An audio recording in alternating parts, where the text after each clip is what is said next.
Good evening, night owls, and welcome to Whisper Crowley, the place where stories linger long after the lights go out. Tonight, we prepared chilling tales paired with the soothing sound of rain to ignite your imagination and make your heart race. If you feel the cold creeping in, tap that like button. It helps keep the shadows alive. Tell us in the comments where you're listening from or share the scariest moment that sent shivers down your spine. Don't forget to subscribe. You wouldn't want to miss what lurks in the darkness ahead. I had always wondered about the house across the street. No one had lived there for years, yet it still stood tall and ominous, its windows dark and empty, like vacant eyes staring out into the world. I often passed by it on my walks, but never once did I stop. The place had a strange air about it, as though it was waiting for something. It was late one evening, as I was returning home after a long day, that I noticed something different. A light flickered from one of the windows. Just a brief flash at first, but enough to catch my attention. I stopped in my tracks, my heart skipping a beat. The house had been abandoned for as long as I could remember. There was no way anyone could be inside. Curiosity gnawed at me. I stood there for a moment, staring at the house. It was difficult to make out any details in the dim light, but I could have sworn I saw the silhouette of someone moving behind the curtains. My mind raced, telling me it was nothing, just my imagination playing tricks. Yet, the sensation of being watched lingered in the air like a cold draft. I continued walking, trying to shake off the uneasy feeling creeping up my spine. But as I reached my front door, I couldn't help but glance back. The light was still flickering, and now it seemed to be moving in rhythm with me. It was as though the house was aware of my presence. As I stepped inside my own home, the warmth of the familiar space did little to comfort me. I couldn't shake the image of that window, the unnatural light dancing inside.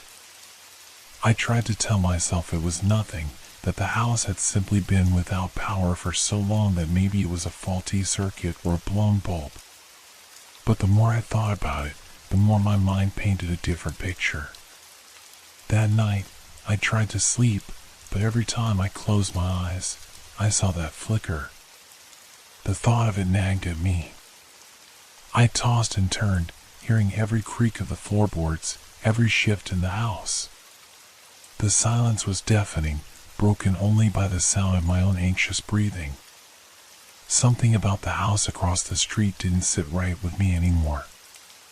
At one point, I thought I heard something faint, soft, almost imperceptible, coming from the direction of the house.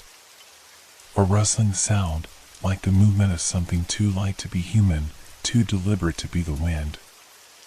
I jumped out of bed, my heart racing. I couldn't explain it, but there was a certainty in my gut now. The house was alive. The following days felt longer than usual.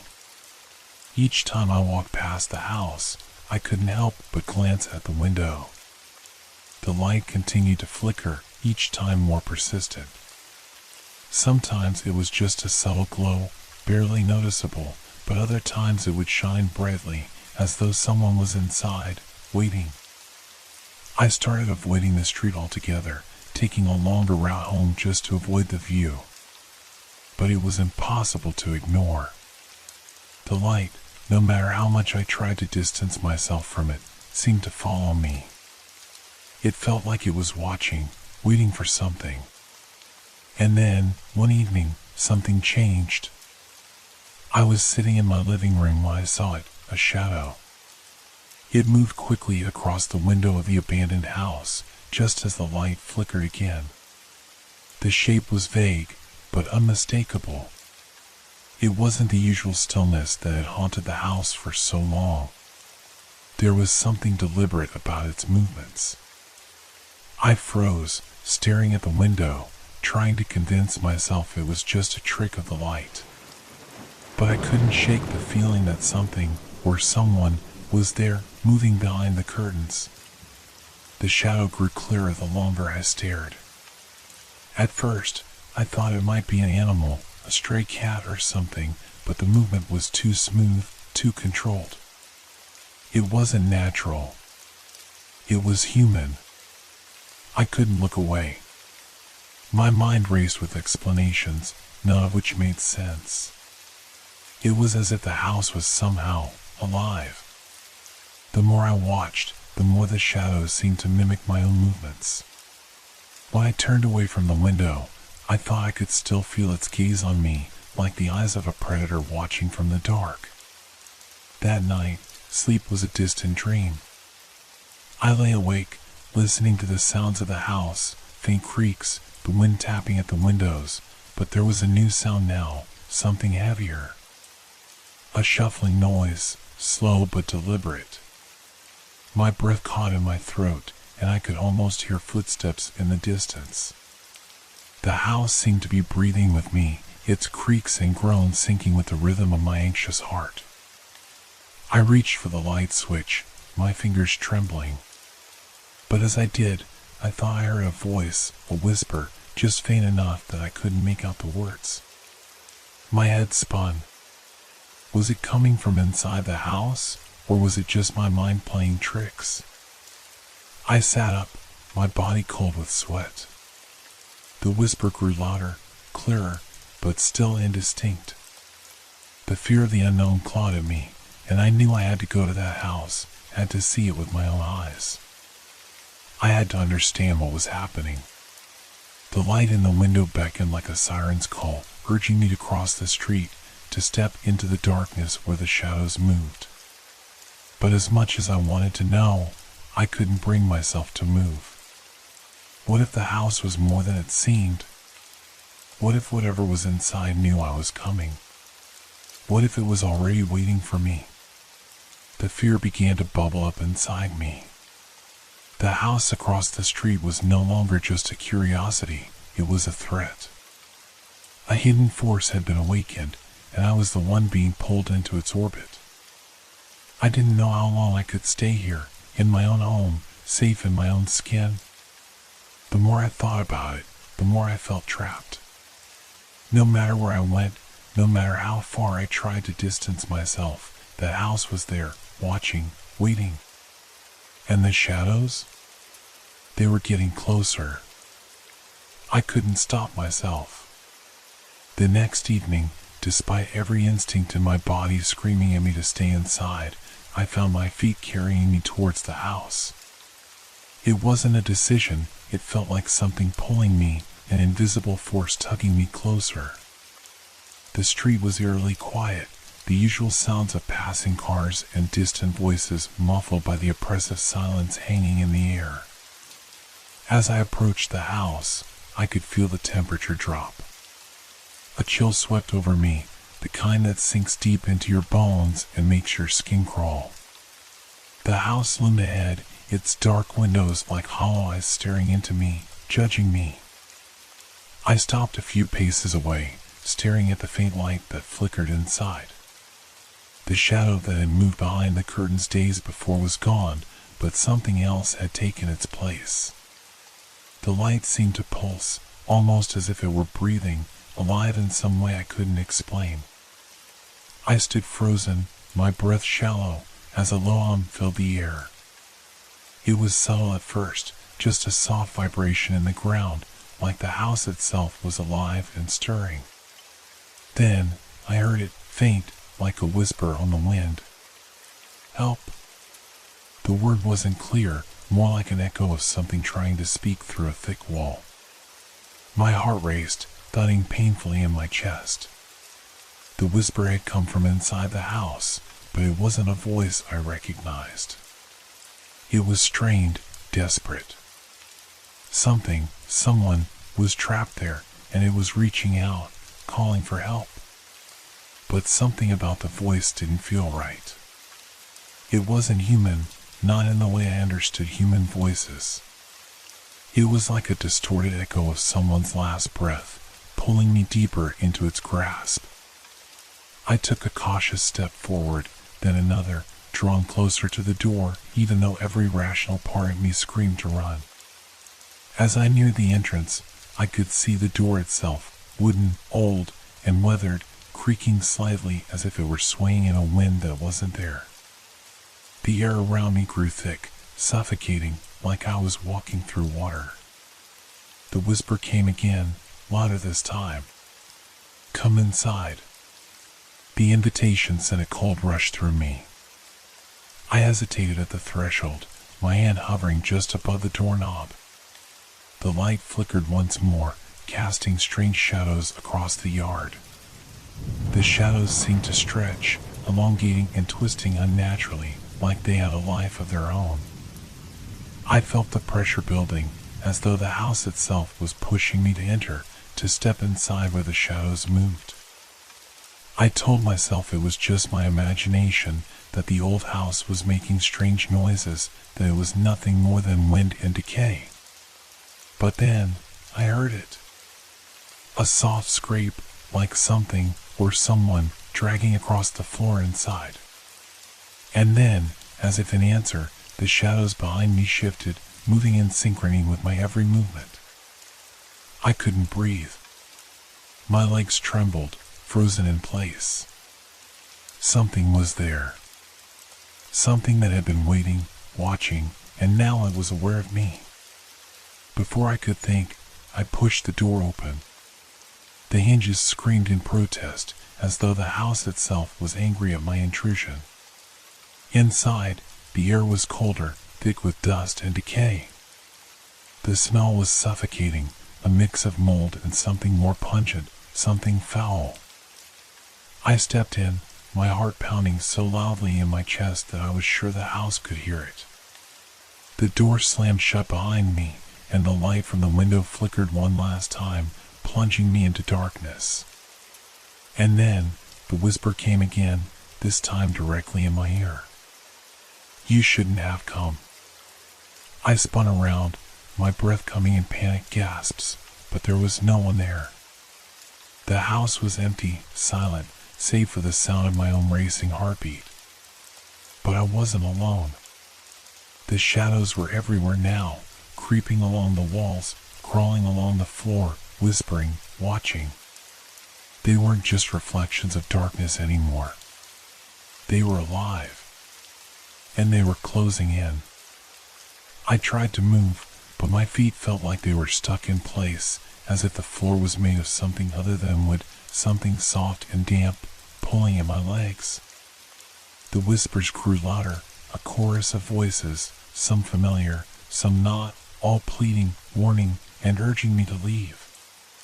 But I couldn't. I didn't know if I could even make it out. I had walked into the house. And now, it felt like it was going to keep me here forever. The air around me thickened, heavier than before. It was as if the house was breathing, its walls exhaling slowly, a deep, guttural sound, like the growl of some unseen beast waiting to pounce. The shadows on the floor twisted and writhed, moving in unnatural patterns, stretching long and sharp across the room as if they were reaching for me. I tried to step back, but the floor beneath me shifted, like it was made of something softer than wood, something alive. My feet sank deeper, as though the house was pulling me into its very foundation. Panic surged through me, my heart hammering in my chest as I struggled to move. The whispers were everywhere now, surrounding me, filling my ears with 1,000 voices, each one more frantic than the last. Get out, before it wakes." A voice, low, strained, almost desperate, cut through the din of whispers. It came from behind me, but when I turned, there was no one there. The room was empty, save for the shadows that seemed to grow longer with each passing second. I pressed my back against the wall, trying to steady my breathing. My thoughts were racing. There was something in this house, something ancient, something that wanted me. The light in the window was no longer flickering. It was steady now, a constant glow that pulsed like the rhythm of a heart, and I knew, deep down, that it was waiting for me. The whispers grew more insistent, like fingers brushing against my skin, urging me toward the back of the house. I had to leave. I had to get out. But my legs refused to move. Every part of me wanted to run, to tear myself away from the shadows, but the house, this thing, this living entity, was holding me in place, its grip tightening with every breath I took. Then I heard it again, scraping, like something heavy being dragged across the floor. I spun around, my eyes darting across the room, but there was nothing there. Just the darkness, thick and suffocating, wrapping around me like a heavy blanket. And then, a low, deep voice, something that sounded like a growl more than words, whispered in my ear, so close I could feel the heat of it. "It's hungry." I froze, my blood running cold. I knew that voice. It was the same voice that had whispered to me before, the one that had called me inside. But now, it was different. It wasn't desperate anymore. It was hungry, patient, as if the house had been waiting for me to arrive. I could feel it now. The hunger. The need. The house wasn't just alive, it was starving. The shadows, once distant, now surrounded me. They pressed in from all sides, closing the gap between us until I could no longer move without brushing against them. They whispered to me, their voices growing louder and more frantic. I couldn't understand what they were saying, but it didn't matter. The more I listened, the more I felt my sanity unraveling. The floor beneath me shifted again, pulling at my feet. I looked down, and for the first time, I saw what had been dragging me in. The floorboards were cracking, splintering, and beneath them was something black and slick, a mass of writhing, tendrilled shapes that seemed to stretch and twist in the darkness. It wasn't just the house that was alive, it was the very ground beneath me. I screamed, trying to break free, but my feet were stuck, sinking into the floor, the dark shapes coiling around my legs like thick vines. I could feel their cold, damp touch crawling up my skin. The hunger was everywhere now, filling the room, suffocating me. In that moment, I realized with horrifying clarity that the house wasn't just waiting for me. It had been waiting for a long time, and now it had me. The shadows, the whispers, the hunger, it was all part of it. It needed me, needed my fear, needed my soul. I had walked into its trap, and there was no way out. I pulled and struggled, my hands slipping on the floor, my skin slick with sweat. But the more I fought, the tighter the grip became.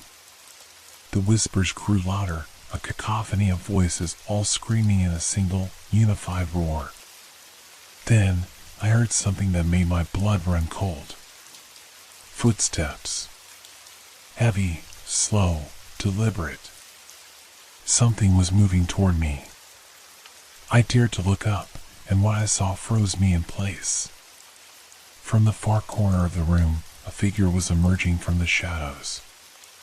It was tall, twisted, its limbs stretched and elongated unnaturally, like a puppet controlled by invisible strings. The face, it was barely a face at all, just a blur of shadow and light, its features shifting, ever-changing, as though it could never decide what it wanted to be. But its eyes, they were unmistakable. They were hollow, dark pits, staring into me with an unblinking, insatiable hunger. It was the house. The house was the thing in front of me, the one that had been watching, waiting, the one that had drawn me in with its flickering light and its whispers. And now it was here.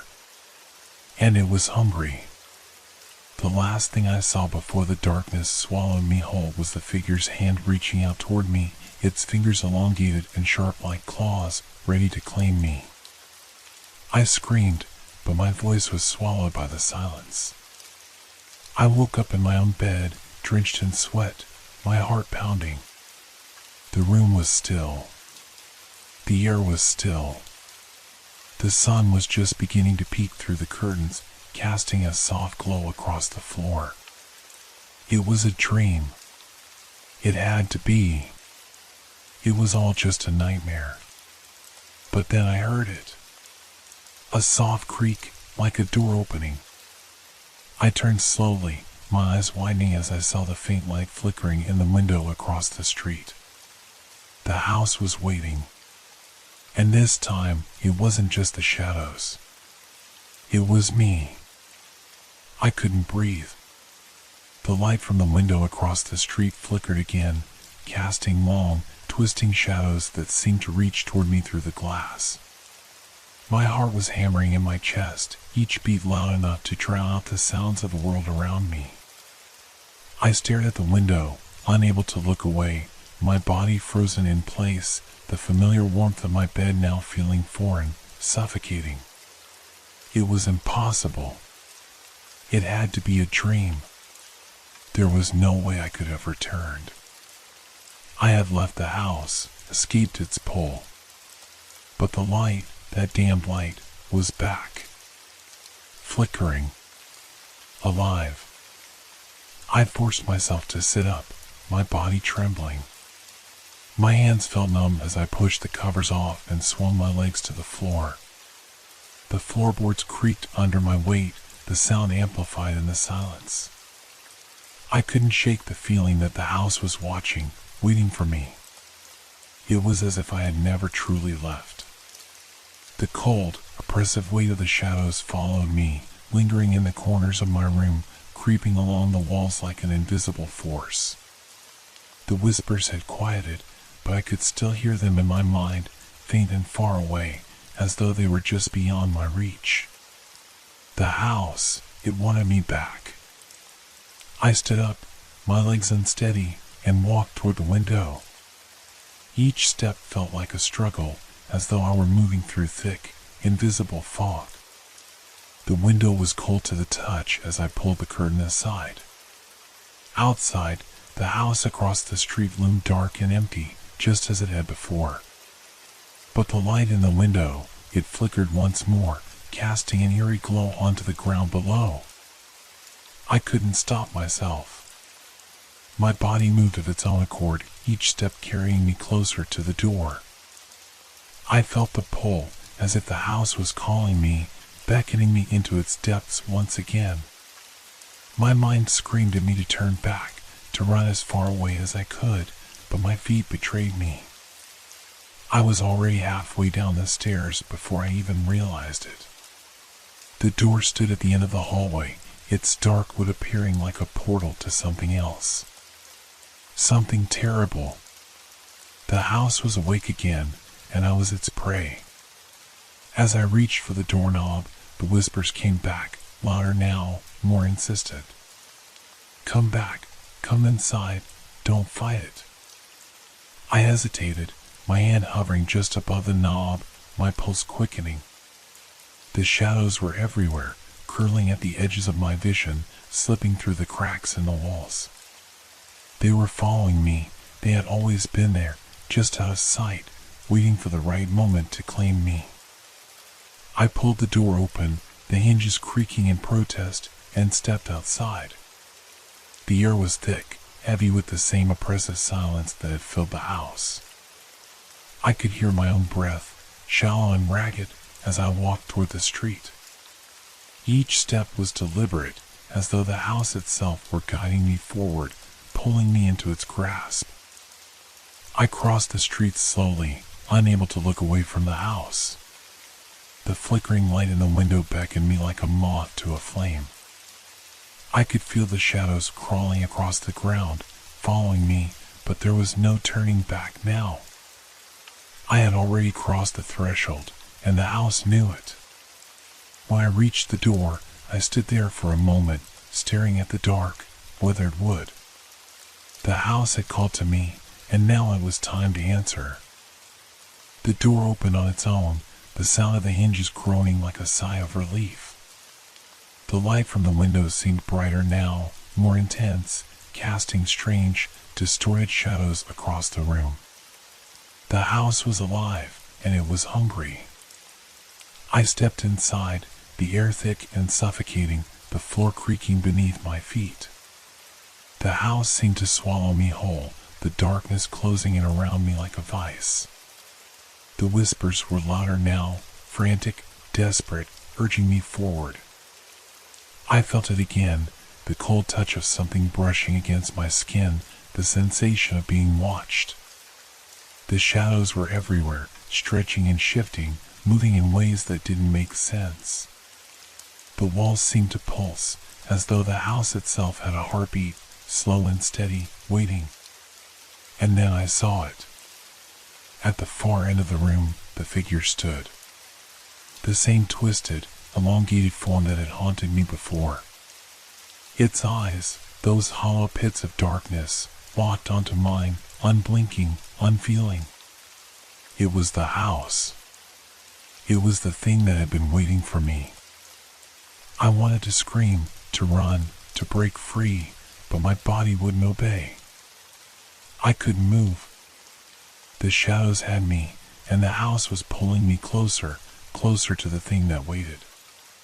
"You're here," the figure said, its voice distorted, as if it were speaking through a wall of water. The words echoed in my mind, ringing louder and louder with every heartbeat. "You can't leave. You're mine now." The darkness closed in, wrapping around me like a suffocating blanket. I felt the weight of it pressing down, dragging me into the floor, into the depths of the house. And then, everything went black. I woke up in my own bed again, the familiar warmth of my room surrounding me. But the feeling of the house, its cold presence, its hunger, lingered, just out of reach. I couldn't escape it. I knew now, with terrifying certainty, that the house would never let me go. It had claimed me, and I was trapped, bound to it forever. The light in the window across the street flickered again, and I knew, deep in my bones, that it was waiting for me.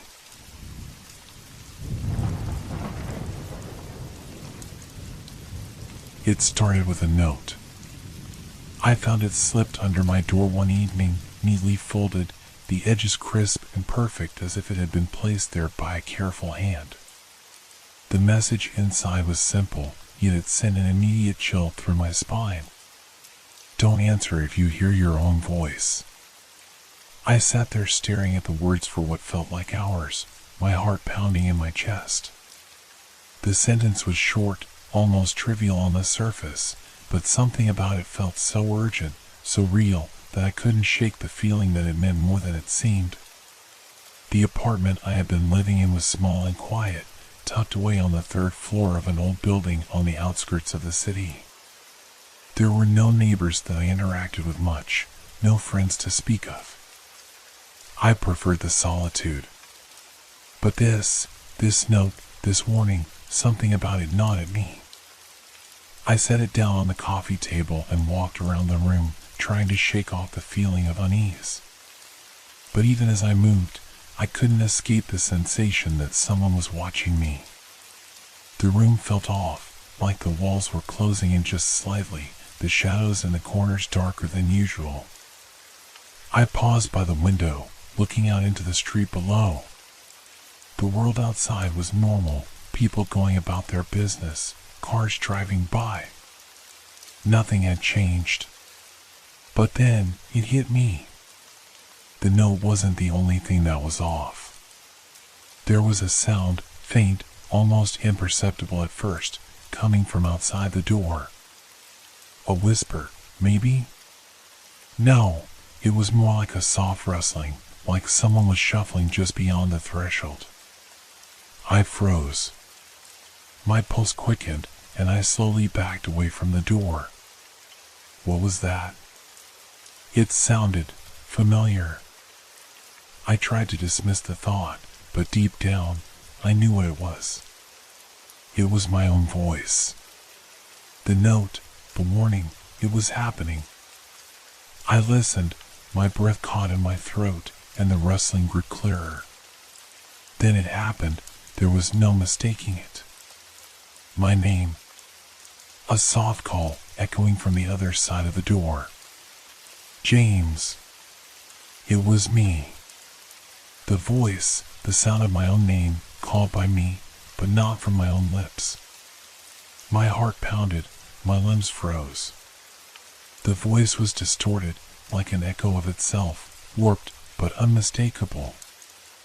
I stood there, not daring to move, as the voice continued. James, it's time. It felt wrong, so wrong. I knew I wasn't supposed to answer. I remembered the note. But something in the way the voice called my name, like it was familiar, like it knew me better than I knew myself, something about that drew me in. I pressed my back against the door, my palms flat against the wood, trying to steady my breathing. This couldn't be real, could it? There had to be an explanation. Maybe someone was playing a sick joke on me. Maybe it was a prank, someone messing with me. But the voice wasn't stopping. It kept calling my name, softer now, as if it were trying to coax me into answering. James, come closer. I swallowed, my mouth dry. The air in the room had grown colder, and I could feel the walls pressing in on me. The noise from the street outside had faded, leaving only the sound of my own breath and that voice. That voice that was mine, but not mine. I couldn't move. I couldn't think straight. I felt paralyzed, caught in some web I couldn't escape. I wanted to open the door and look outside, to see who was out there, but the very thought of opening it made my skin crawl. What if it was me? What if I had somehow stepped outside myself and this thing was waiting for me? The voice kept growing more persistent, more desperate, but still, I didn't answer. I stayed pressed against the door, trying to ignore the growing panic in my chest. But then, there was something else. A new sound. A faint shuffling, like footsteps on the other side.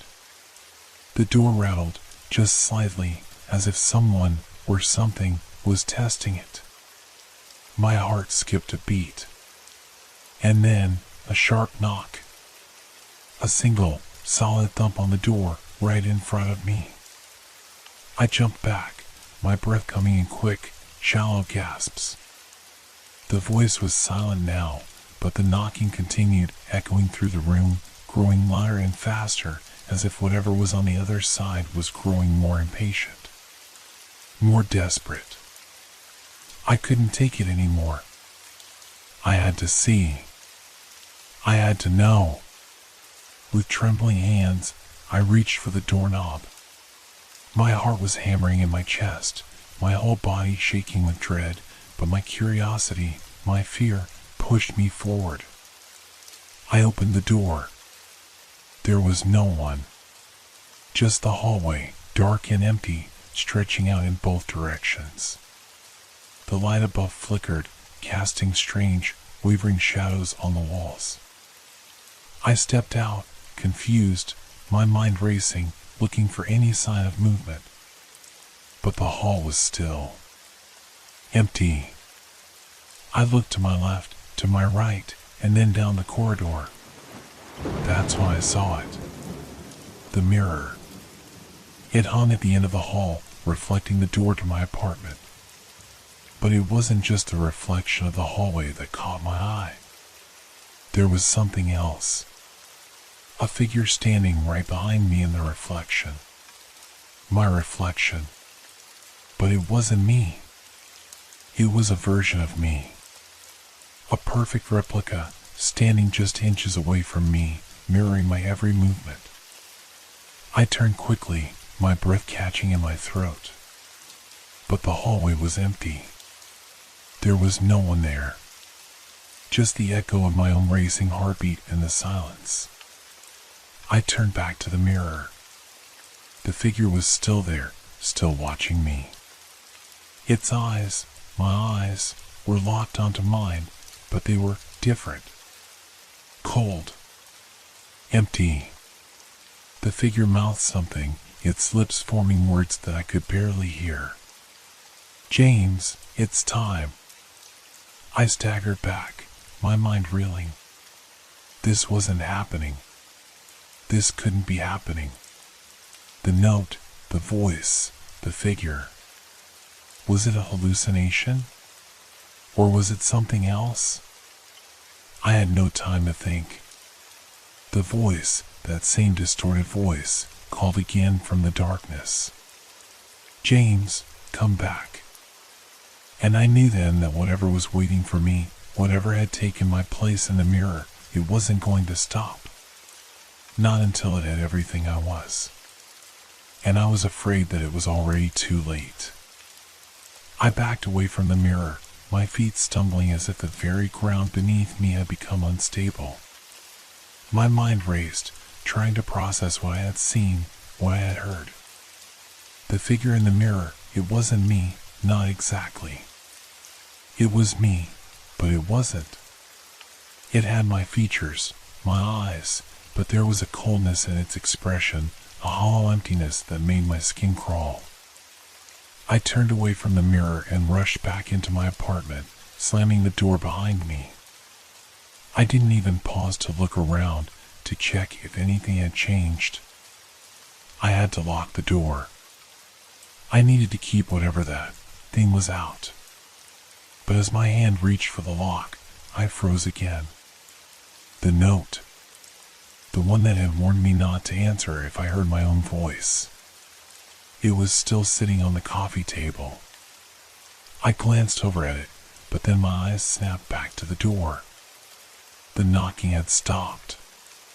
The hallway was silent once more. But the unease that had settled into my chest felt heavier now, suffocating. Something was wrong. The shadows in the room stretched unnaturally long, as if they were reaching toward me, pulling me deeper into their grip. I needed to think, to make sense of this. I paced back and forth across the small space, my hands running through my hair in frustration. How could this be happening? There had to be an explanation. A logical one. Maybe someone was playing a sick joke on me. Maybe I was losing my mind. But the reflection, the voice, no. It was too real. I grabbed the note from the table and read it again, trying to find something, anything, that could give me a clue about what was happening. The words were the same as before. Don't answer if you hear your own voice. I shuddered, my mind racing. What was this warning? Was it the key to surviving whatever was happening? My breath came in shallow bursts, panic building in my chest. The voice that had called my name, the voice that wasn't mine, but sounded just like it, had to be connected to whatever was lurking out there, in the hallway, or in the mirror. I looked at the clock. It was almost midnight. My head spun with questions, but all I could do was sit there, frozen, unable to move. It was like the walls themselves were closing in, suffocating me with the weight of the unknown. My own reflection was still fresh in my mind, that hollow, cold expression staring back at me. It was as if the figure in the mirror was waiting for me to make a move, to do something, anything. But what? Then, suddenly, a noise broke the silence. The faintest rustle outside the door, like someone, or something, was shifting its weight, preparing to speak. I froze. The voice from earlier was back. James. It wasn't a whisper this time. It was louder, more distinct. It was like it was right outside the door. I felt my breath catch in my throat, my heart thudding in my chest. But then, it was followed by another voice. A second one, just as familiar, just as mine, calling from the other side of the apartment. James, don't ignore me. Open the door. I looked over to the door, wide-eyed, as if expecting the thing on the other side to burst through at any moment. But it didn't. The two voices, my own, calling out to me from different directions, seemed to echo through the room, bouncing off the walls, overlapping, distorting, pulling at my sanity. I closed my eyes tightly, trying to block out the sound. But the voices continued, relentless, overlapping more and more. There was no way to tell which one was mine, which was the thing impersonating me. It was all becoming a blur, a jumbled mess of sound and fear. I could feel the presence behind me now, an overwhelming, suffocating weight. I wasn't alone. It was in the apartment. It was inside. "James, come closer," the voice called from behind me, soft and coaxing, just like before. It was wrong. It wasn't my voice anymore. It had taken on a tone of familiarity, like it knew me intimately, like it was trying to befriend me. I spun around, my eyes darting over the room. The mirror reflected my every move, but there was nothing else in the apartment. No one behind me. I was alone. Or was I? The voice continued, softer now, yet somehow louder in its urgency. "James, don't be afraid. You can trust me." I could feel the hairs on the back of my neck rise, an icy shiver creeping down my spine. My reflection, it was moving. I hadn't noticed before, but now it was different. It wasn't just mirroring my actions. The figure was moving closer, its eyes never leaving mine, its mouth slowly curling into a smile. A cold, empty smile. No. No, no, no. I backed up toward the door, my mind reeling. I had to get out. I had to escape. But the door, it wouldn't open. I yanked on the handle, but it was stuck. My breath was coming in quick, panic gasps. The reflection, no, it wasn't me, stepped forward in the mirror. The figure was now standing right behind me, just an inch away. I could feel its cold breath on my neck, its presence pressing on me. I turned sharply, but there was nothing there. Just the empty space I had just occupied. The voice in my ear whispered again, barely audible but unmistakable. "You'll be just like me soon." I staggered back, my chest tight, my head spinning. What did that mean? What did it want from me? And then, as if it had been waiting for this exact moment, I heard it. The faintest sound, an almost imperceptible shuffle, followed by a cold, mocking laugh. The door opened. But I didn't move. I couldn't. Because whatever was out there, the thing that had been calling me, that had been pretending to be me, it had won. It had found a way in. And I wasn't sure if I could ever leave. I stood frozen in front of the door, unable to move, unable to think. The air around me felt thick, pressing down on my chest as if the entire apartment had become a prison. The door was open, wide open now, but I couldn't bring myself to step through. Every instinct in my body screamed for me to run, to escape, to flee from whatever was waiting on the other side. But my legs wouldn't move. It was as if my body had betrayed me, locking me in place, forcing me to face the thing that had taken my voice, my reflection, my very identity. I turned back to the mirror, my heart pounding in my throat. The figure inside was still there, smiling. It was always smiling now, my smile, but twisted. The eyes behind the smile were cold and empty, but they glinted with something more. Something darker.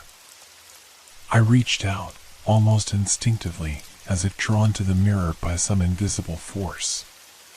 My fingers grazed the cool glass, and for a split second, I thought I saw the figure move. Not in the reflection, but in the real world, right behind me. A fleeting shadow. I spun around quickly, my breath shallow and ragged. But there was nothing. No one. James. It came again. The voice. My voice. It sounded so close now, like it was right beside me, whispering in my ear. My blood ran cold. James. You don't belong here anymore. I could feel the weight of its words, heavy and suffocating. The apartment, my home, no longer felt like mine. The walls seemed to pulse with an eerie energy, as though they were alive, watching me, judging me. I backed away from the mirror, the voices still swirling around me, louder now. They weren't just calling my name, they were calling me. The real me. The one who had once lived here, the one who had once walked these halls. But now, they were coming for him. For me. I turned toward the open door again, my mind scrambling for a way out. But the hallway outside was shrouded in darkness. I couldn't see what was out there, but I could feel it. Something, someone, was waiting for me, watching me. And for the first time, I felt an overwhelming sense of recognition, like I had known it all along. I wasn't alone.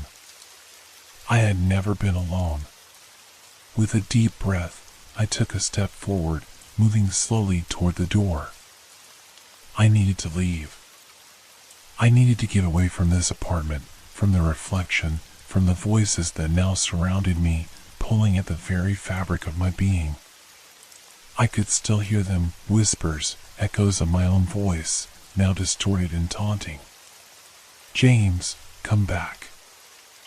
I stopped at the threshold, staring into the darkness.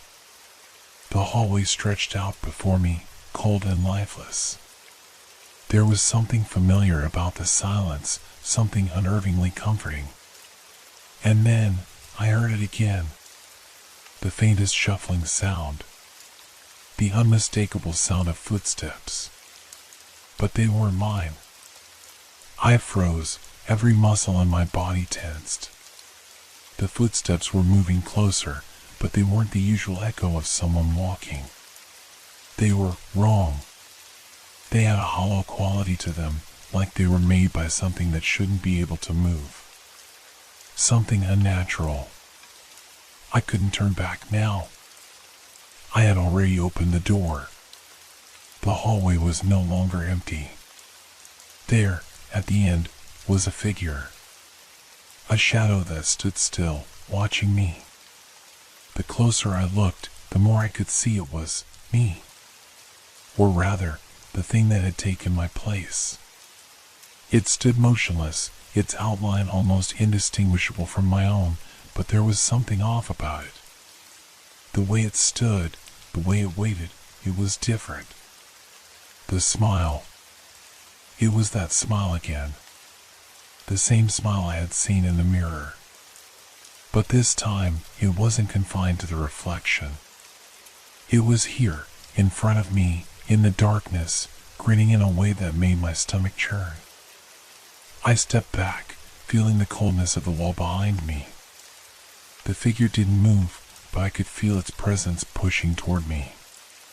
James, it called my name again, but this time it was no longer the soft whisper I had heard before. It was mocking, taunting. It felt like the thing was pulling me in, like it was trying to take me apart piece by piece, to swallow me whole. But something in me snapped. I couldn't just let it take me. I couldn't stand there, paralyzed, while it took my life, my identity. I wasn't going to let it win. With a burst of adrenaline, I ran.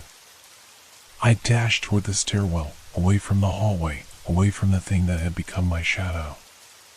My heart pounded in my chest, my breath ragged as I bolted down the stairs. But as I reached the landing, something stopped me. The voices. They were louder now, all around me. Whispers, all merging into a single, haunting chorus. James, you can't escape. I froze, my hand gripping the banister, my body trembling. I couldn't escape. I couldn't outrun it. It was everywhere. It was in the walls, in the air, in the very ground beneath my feet. And then I saw it. At the bottom of the stairs, standing in the doorway, was the figure. It was waiting for me. I should have known. I should have realized. There was no escape. The thing had already won. I took a step back, my mind screaming for me to run, to do anything to get away. But the air was thick with dread, and as I looked into the figure's cold, empty eyes, I felt the weight of my fate pressing down on me. James, it's time to come home. And in that moment, I knew there would be no more me. Not the real me. The thing in the mirror, the voice calling my name, it had already claimed me. I wasn't James anymore. Not anymore. And as the figure took a step toward me, I understood. There was no escape. Only the other side. And I had crossed over. I couldn't move. I stood frozen, staring at the figure in front of me, as if rooted to the spot by invisible chains. Its presence filled the hallway, suffocating the air around me. The darkness seemed to deepen, stretching toward me like it wanted to consume me whole. I had been running, but now, I was paralyzed with fear. The figure moved again, a slow, deliberate step forward. Each movement seemed calculated, as if it was measuring me, deciding what to do next. I wanted to scream, to run, but my voice felt trapped in my throat. It wasn't just my body that had betrayed me, it was my mind, too. I couldn't think clearly. I couldn't escape. James, the voice came again, but this time it wasn't a whisper. It was me, my voice, speaking my name with an eerie familiarity, as though it had always belonged to it. The sound of my own name from its lips was like a knife twisting in my gut. I tried to step back, but my feet refused to obey. The figure's cold eyes bored into me, its smile widening just slightly, as though it had been waiting for this moment, savoring my fear. It knew exactly how to break me. "You don't belong here anymore," it said, its voice low and mocking, but with an undertone of something darker. Something that made my blood run cold. I wanted to protest, to argue that I was me, that I was the real James, but the words wouldn't come. The figure wasn't just trying to replace me, it was trying to erase me entirely. I watched as it took another step toward me. Its movements were graceful, fluid, like it belonged here, in this space. It wasn't like me, stumbling in confusion, trying to understand what was happening. No, it was in control. Why? I finally managed to rasp, the words barely escaping my lips. I didn't know who I was asking. It? Me? Both of us? The figure didn't respond immediately. Instead, it tilted its head slightly, studying me with cold, calculating eyes. I felt the overwhelming weight of its gaze, as if it were peeling back the layers of my soul, exposing every hidden corner. It was as if it knew everything about me, every thought, every fear, every secret I had ever kept. "It's simple, really," it said, its voice dripping with a calm certainty that made my skin crawl. "I am you. And you are me. We are the same, James. But you," it paused, and the smile widened just a fraction. "You never really understood that, did you?" I shook my head, my mind struggling to comprehend what was happening. "No. I don't understand." The figure's smile twisted. "You never had to. You always thought you were in control. But it was always me, James. You just didn't know it. A cold shiver ran through me as the words sank in. It was right. Something had always felt off. I had always felt like there was a part of me that I couldn't quite reach. A shadow lurking just beneath the surface, waiting for its moment. But this was worse than I could have ever imagined. The figure in front of me wasn't just some imposter. It wasn't some evil twin. No, it was me, the real me. The one that had been hiding in the shadows all along. You've been living my life, James, it said, stepping even closer now, so close that I could feel its presence, its coldness pressing against me. And I've been waiting for you to realize. To wake up. I felt a pit open up in my stomach. My mind raced, trying to make sense of it all. No. This isn't real. You're not real. The figure let out a soft, almost pitying laugh. But I am. I always have been. I felt my knees weaken, my body threatening to give way beneath me. This wasn't happening. It couldn't be. I was me. I was James. This thing wasn't real. It couldn't be. But deep down, a part of me knew the truth. The reflection in the mirror. The voices. The strange feeling that had followed me everywhere. It had all been leading to this moment. I wasn't the one in control. And as the figure reached out to touch my face, I felt the world tilt beneath me, as if reality itself were bending and warping. Its touch was ice cold, sending a jolt of panic through me. I couldn't pull away. My body was no longer mine to command. Now, it whispered, its voice soft but laced with a chilling finality. It's my turn. In that instant, I felt everything inside me unravel.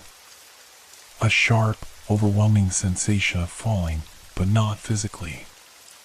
It was as if I were falling out of my own body, slipping away into the shadows that had always been there, waiting. I wanted to scream, but the sound caught in my throat. I wanted to fight for my life, for my identity. But there was nothing left.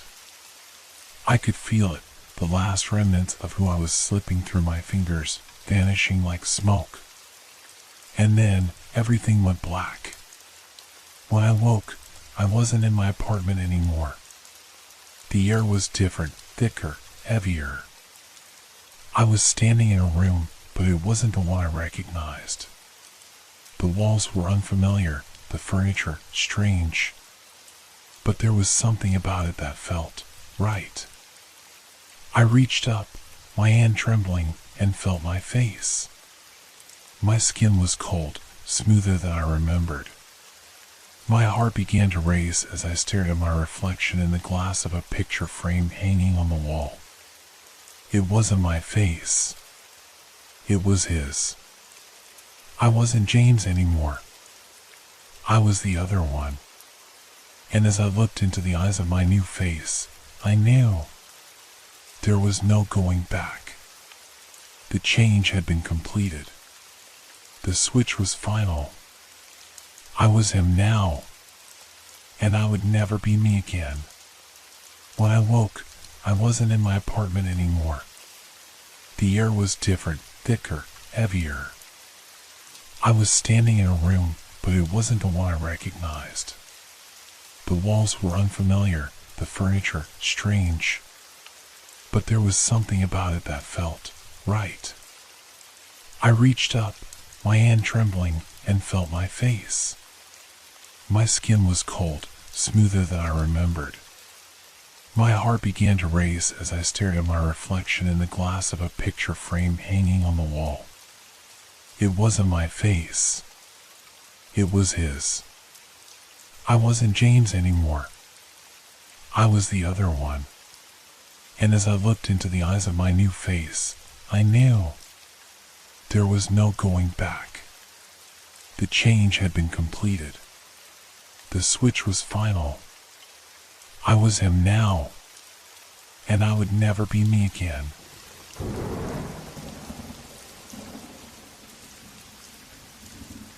There's a question I've been asking myself for days, and it's the same question that I can't seem to stop coming back to. What lies behind the door in my basement? It's not just any door. It's old enough that I'm not sure how long it's been there. I've lived in this house for years, and yet I've never once dared to open it. It's been part of the house as much as the walls or the floor, existing in a corner of my mind, never questioned, never acknowledged. But things have changed. That door started calling to me, but I didn't know it at first. The sounds were faint, a subtle shift in the air, a distant noise that didn't quite belong. It was the kind of sound that made you second guess yourself, like a floorboard creaking in the middle of the night when you're sure no one else is awake. I had to investigate. I remember the first night I heard it clearly. I was sitting on the couch, the kind of silence that only a house at night can offer surrounding me.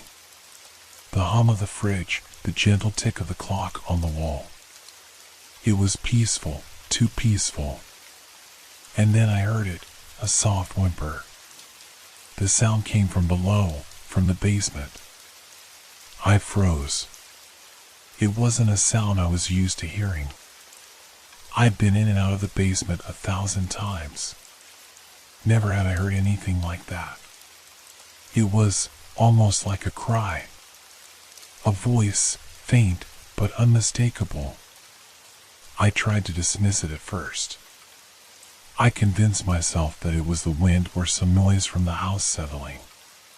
But as the night went on, the sounds became more frequent, louder, almost desperate. A whimper, followed by what sounded like a low sob. I could hear it clearly now. It was as if someone was crying down there.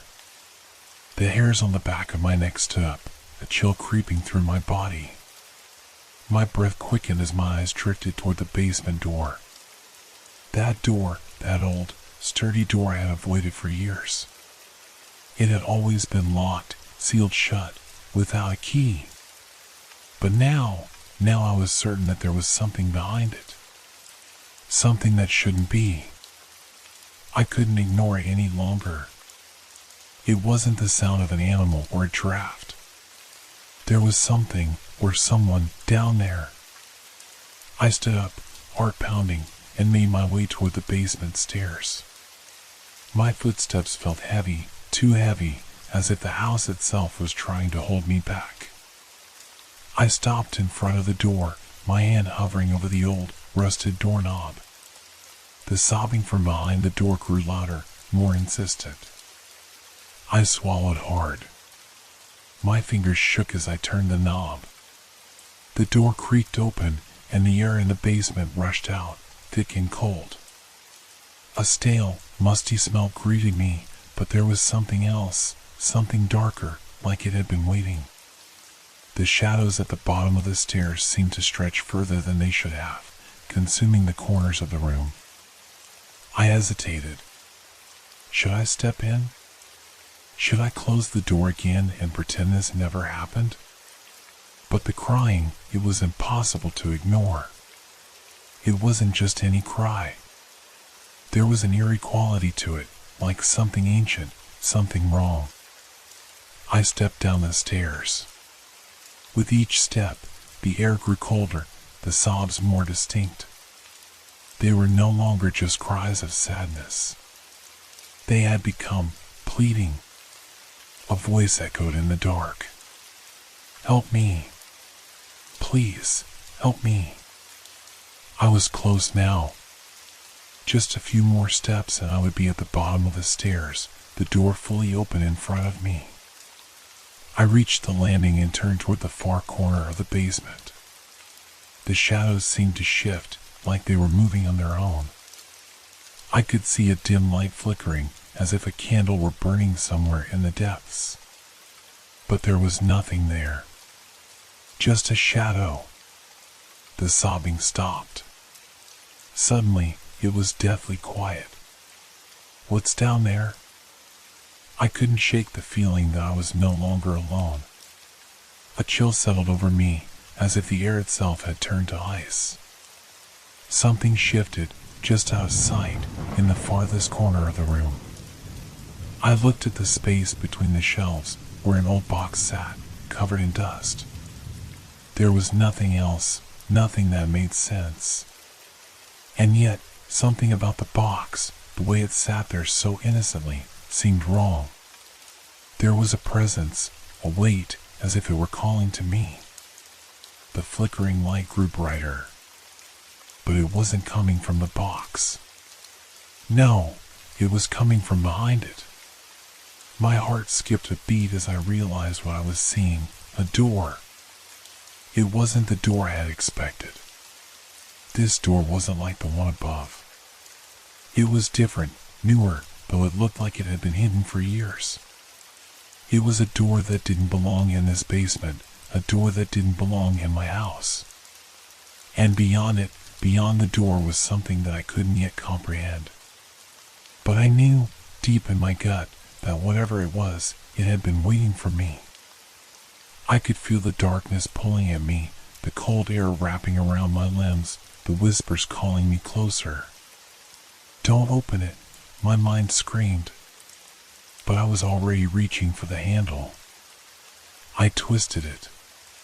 The door groaned, its ancient hinges protesting. As it creaked open, the air grew even colder, the whispers louder. I looked inside. And what I saw, what I felt, it was nothing short of terrifying. I don't know how long I stood there, frozen in place, staring at the space beyond the door.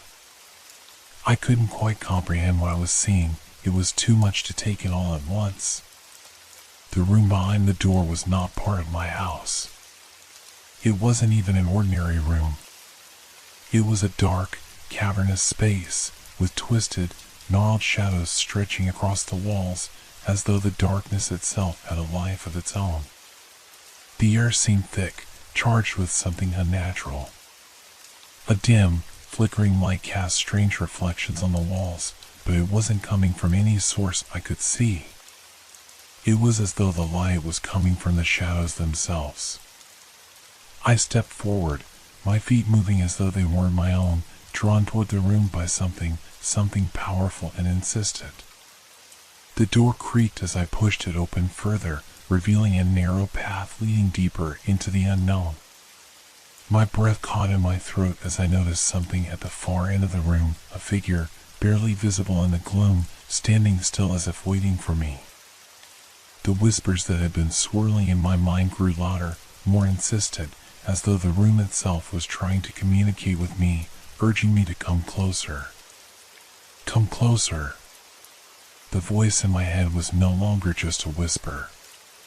It was a command, a pull I couldn't resist. I took a hesitant step forward, my heart racing in my chest. The floor beneath me felt uneven, creaking with every movement.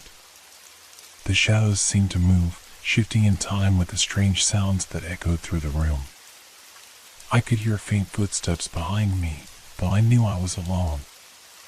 Every instinct in my body screamed at me to turn back, to close the door and lock it away again, but I couldn't. Something was drawing me in, compelling me to keep moving forward. As I made my way through the dark room, the figure at the far end became clearer. It was tall, almost unnaturally so, with limbs that seemed to stretch far too long. Its face was hidden in the shadows, but I could feel its eyes on me, boring into my soul. The figure didn't move, but I knew it was aware of my presence. It felt as though it had been there for centuries, waiting. Then, something shifted in the air. A low hum began, vibrating through the floor and up my spine, filling my ears with a sound that was both terrifying and mesmerizing. The light flickered again, revealing the true nature of the room, strange symbols etched into the walls, glowing faintly in the dimness. They pulsed with energy, as if alive, as though the room itself were a living, breathing entity. I stopped, paralyzed by the sight of the symbols. There was something familiar about them, though I couldn't quite place where I had seen them before. They felt like a warning, a sign that something ancient and dangerous was awakening. The figure in the distance moved then, slowly, deliberately. It took a step toward me, and the floor beneath my feet seemed to groan in response, the entire room trembling. I couldn't look away, my body refusing to obey the commands of my mind to run. I was trapped, rooted to the spot, my gaze locked on the figure as it approached. It was no longer just standing there. It was walking toward me, its elongated limbs moving with a fluidity that felt wrong, unnatural. The shadows seemed to curl around it, as if it were part of the darkness itself. When it was only a few feet away from me, I finally saw its face, if you could even call it that. It was a featureless mask, smooth and pale, with no eyes, no mouth, just an empty void that seemed to draw in all the light around it. A chill ran down my spine as I realized that this thing wasn't just watching me, it was waiting for something. I tried to speak, to scream, to do anything, but my mouth wouldn't move. The whispers were louder now, a chorus of voices, their words unintelligible but urgent, desperate. They were speaking to me, begging me to understand, to remember something. But what? And then it happened. The figure reached out with one of its long arms, its fingers like twisted branches, and touched me. The moment its hand made contact, a surge of energy blasted through me. It wasn't like electricity, it felt cold, alien, as though the very essence of the room was seeping into my skin. I gasped for air, but it was like the air itself had turned to liquid, heavy and suffocating.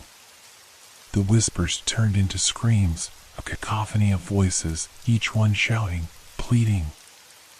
I saw flashes of images in my mind, distorted, fragmented visions of places I didn't recognize, faces that weren't my own, and a door. The same door I had opened. But this time, there was something behind it, something terrible, something alive. The pain was unbearable. My vision blurred, the room spinning around me. And just as quickly as it had started, the sensation stopped. The figure withdrew its hand, stepping back into the shadows. I collapsed to the floor, gasping for air, my body trembling from the aftershock. The room was silent once more, the eerie hum gone, leaving only the faint, distant sobs that had first drawn me here. But now, I knew. I knew what that door led to. I knew what it was. And I knew that it wasn't something that could simply be shut away. Because whatever was behind that door wasn't done with me. And it wasn't going to let me leave. I woke up on the cold floor of the basement, my body aching as if I had been hit by a truck. The dim light bulb above me flickered weakly, casting uneven shadows across the room. The door was still open, the unnatural darkness behind it now quiet and still. I half hoped that everything I'd seen was some kind of vivid nightmare, but the burning sensation on my arm told me otherwise. I looked down and saw a mark on my skin, a strange, intricate symbol that pulsed faintly with a dull, blue light. It was the same symbol I'd seen carved into the walls behind the door.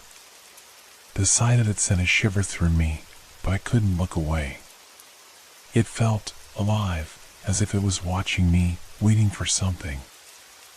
I staggered to my feet, my legs barely supporting me, and stumbled back up the basement stairs.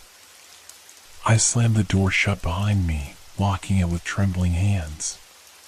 For a moment, I leaned against the door, trying to catch my breath, but the silence of the house felt oppressive, suffocating. As I moved to the kitchen to grab a glass of water, I noticed the air had changed. It was heavier, charged with an eerie stillness. Every creak of the floorboards beneath my feet sounded deafening. The house, which had always been my sanctuary, now felt alien, like it was no longer mine. I set the glass down and gripped the edge of the counter, trying to steady myself. My mind raced with questions.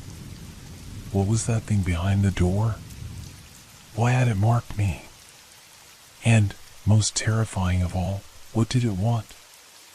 The answer came sooner than I expected. A soft, rhythmic tapping echoed through the house. It was faint at first, almost like the ticking of a clock, but it grew louder, more deliberate. It was coming from the basement door. I froze, my heart pounding in my chest. The tapping didn't stop. It grew faster, more insistent, until it sounded like someone, or something, was pounding on the door. I backed away, my mind screaming at me to run, but my legs felt like lead. The pounding stopped abruptly, replaced by a deep, guttural voice. You opened the door, it said, each word dripping with malice.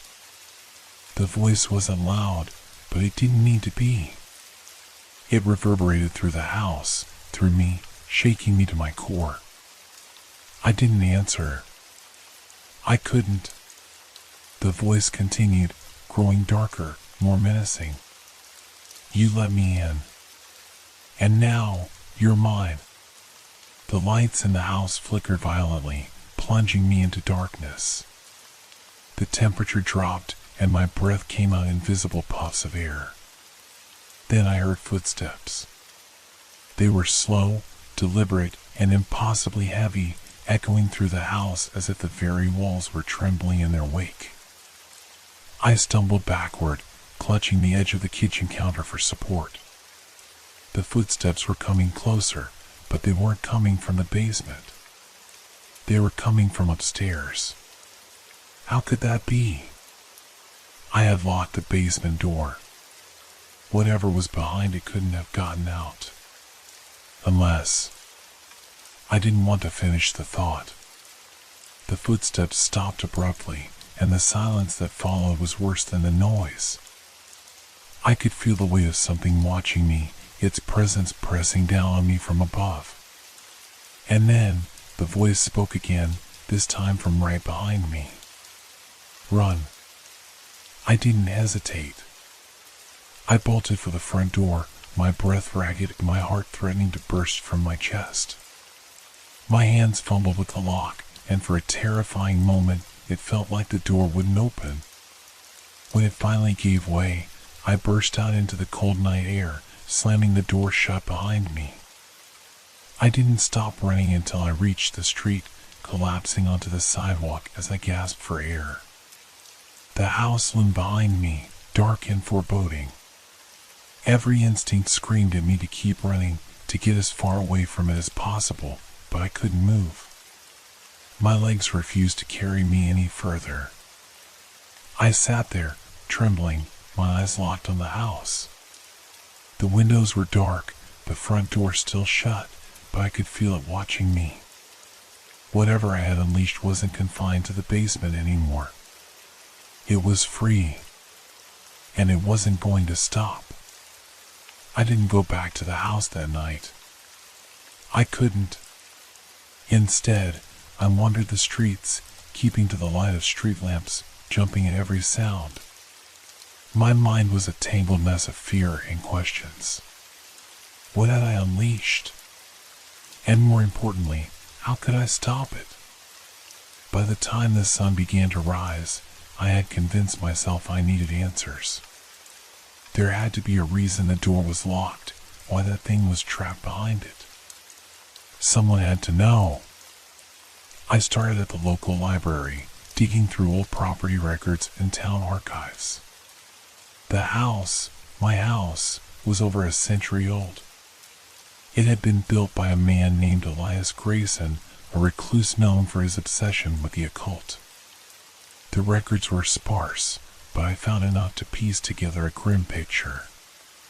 Elias had disappeared under mysterious circumstances, and the house had remained empty for years afterward. There were rumors of strange happenings, lights in the windows, strange noises, missing pets, but nothing concrete. It wasn't until the house was sold decades later that it became just another property, its dark history forgotten. But I hadn't forgotten. As I pored over the documents, I found one that made my blood run cold. It was a sketch tucked between the pages of an old journal attributed to Elias. The drawing showed the door in my basement, its surface etched with the same symbols I had seen. Beneath it, in shaky handwriting, were the words, "Do not open. The darkness hungers." I slammed the journal shut, my hands trembling. It was too late. I had already opened it. The darkness was free, and it was my fault. That night, I returned to the house. I didn't want to, but I knew I had to. Whatever was loose in the world, it had started with me.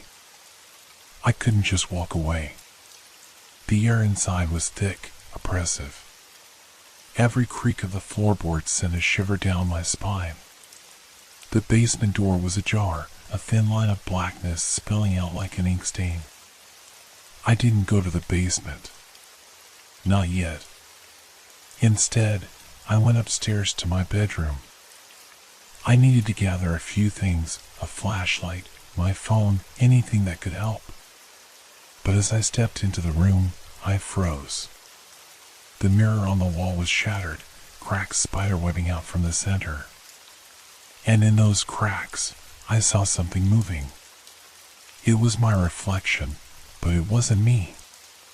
Its movements were wrong, delayed, like it was watching me before deciding to mimic my actions.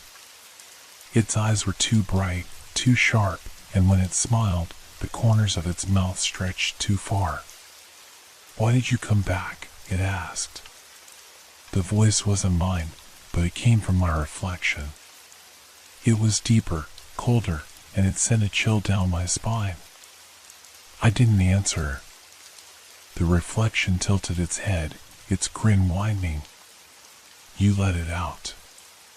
You think you can stop it?" I grabbed the flashlight from the nightstand and backed out of the room, slamming the door shut. My heart was pounding, my breath coming in short, panicked gasps. I had to go to the basement. The basement was colder than before, the air damp and heavy. The door was wide open now, the darkness beyond it pulsing like a living thing. I stepped closer, the flashlight trembling in my hand. "Elias," I whispered, the name feeling strange on my tongue. If anyone knew how to stop this, it was him. For a moment, nothing happened. Then, from the darkness, a figure began to emerge. It was tall and thin, its body made of shifting shadows. Its face was featureless, except for two glowing eyes that burned like embers. "You shouldn't be here," it said, its voice a low, guttural rumble. I raised the flashlight, but the beam barely penetrated the darkness. "What is this? What have I unleashed?" The figure tilted its head, its eyes narrowing. "You opened the door. You let me out. And now, it's hungry." "What is hungry?" I demanded, my voice shaking. It stepped closer, the shadows around it twisting and writhing. "The void. It takes and takes, until there is nothing left. You are its first taste." I stumbled back, my mind racing. How do I stop it? The figure let out a low, hollow laugh. "You can't. But you can choose." "Choose what?" "To join it, or to fight it." The figure's words hung in the air, their weight pressing down on me like a vice. Join it, or fight it. Neither option sounded survivable, but standing there frozen wasn't an option either. I gripped the flashlight tighter, my knuckles widening. What happens if I fight it? The figure's glowing eyes burned brighter, its shadowy form growing taller, more imposing. "It will consume you," piece by piece. But if you succeed, it might sleep again. And if I join it? A grin formed on its otherwise featureless face, a slow, unsettling stretch. You will cease to exist, but your body will remain. A vessel. The void will have a voice in your world. My stomach churned at the thought. I had to fight. Even if it meant losing everything, I couldn't let this darkness take over. I stepped closer to the door, its open while yawning with blackness. The flashlight's beam flickered, but I pressed on, forcing one foot in front of the other.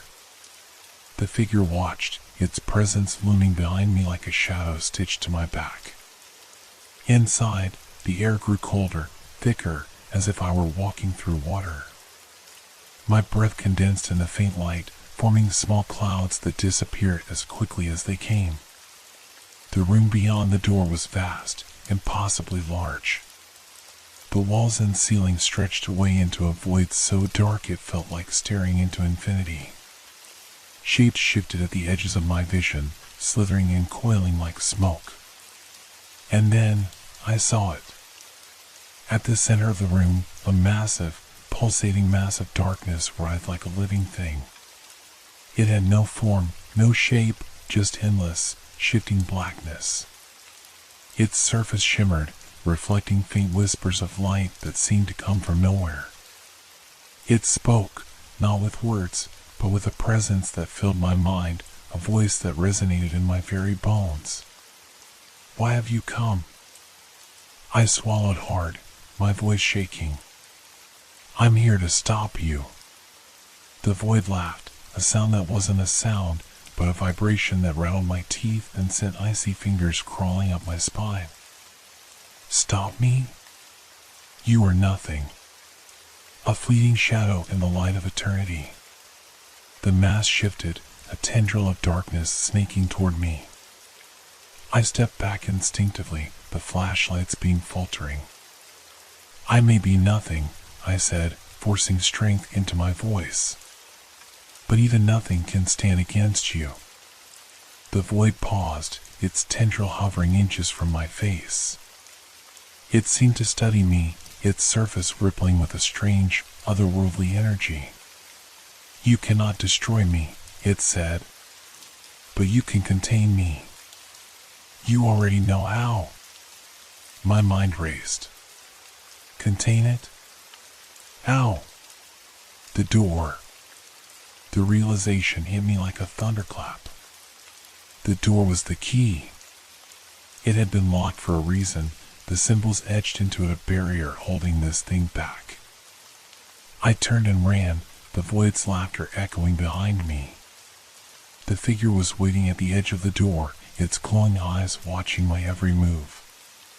You think you can lock it away again? It asked, its voice dripping with disdain. I ignored it, focusing on the symbols carved into the doorframe. They were faint now, their lines eroded by time and neglect. I needed to restore them, to make them whole again. The figure moved closer, its shadowy form blending with the darkness around me. You will fail, it hissed. And when you do, the void will devour everything. I grabbed a piece of broken wood from the ground, using its sharp edge to trace the symbols. My hands shook, but I forced myself to keep going, etching the lines as precisely as I could remember from Elias's journal. The void roared behind me, its tendrils thrashing against the walls. The house shook, dust and debris raining down from above. Hurry, the figure whispered, its voice now soft, almost pleading. I finished the last symbol and stepped back. The door glowed faintly, the lines I had traced pulsating with a golden light. The void screamed, a sound that tore through my mind like a razor. It lunged toward me, a massive wave of darkness surging forward. I slammed the door shut, the force of it nearly knocking me off my feet. The symbols flared bright, their light piercing through the blackness. And then, silence. When I opened my eyes, I was lying on the basement floor.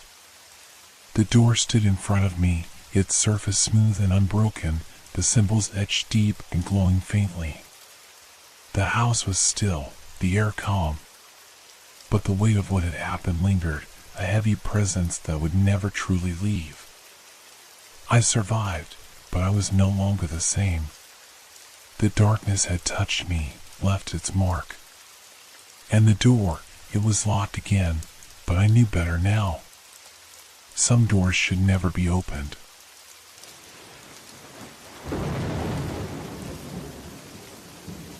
Have you ever owned something that felt wrong?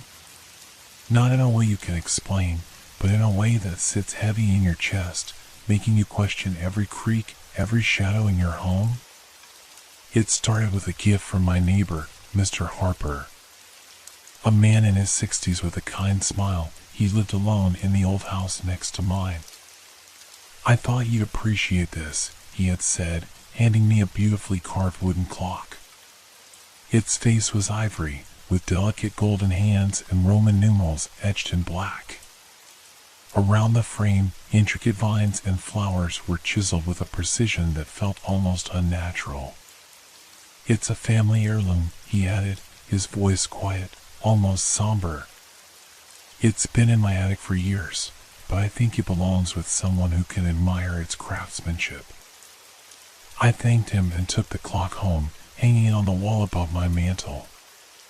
It fit perfectly, complementing the room as though it had always been there.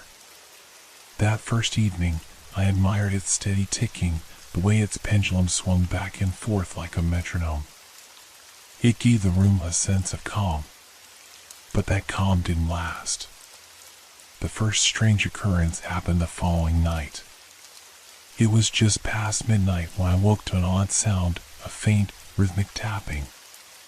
At first, I thought it was rain against the window, but when I sat up, I realized it was coming from the clock. The pendulum, which had moved smoothly all day, now swung unevenly, its motion jerky and stuttering. Each time it struck the sides of the case, it made that faint tapping sound. I approached it cautiously, half expecting the clock to stop altogether. But as soon as I stood before it, the pendulum steadied, swinging perfectly once more. I shook my head, chalking it up to a mechanical glitch. Old clocks are temperamental, I told myself, and went back to bed. The next night, it happened again. This time, I didn't wake to tapping but to the sound of the clock's chimes. 12 chimes. I groaned, covering my ears. They seemed louder than they had the day before, resonating through the house like a church bell. When the chimes ended, I opened my eyes and froze. In the mirror on the opposite wall, something moved. At first, I thought it was my reflection, but as I stared, I realized it wasn't. The figure was taller than me, its limbs unnaturally long and thin. It stood in the corner of the room, perfectly still, but its head tilted slightly, as if studying me. My breath caught in my throat. Slowly, I turned to look at the corner. Nothing. When I glanced back at the mirror, the figure was gone. By the third night, I was on edge.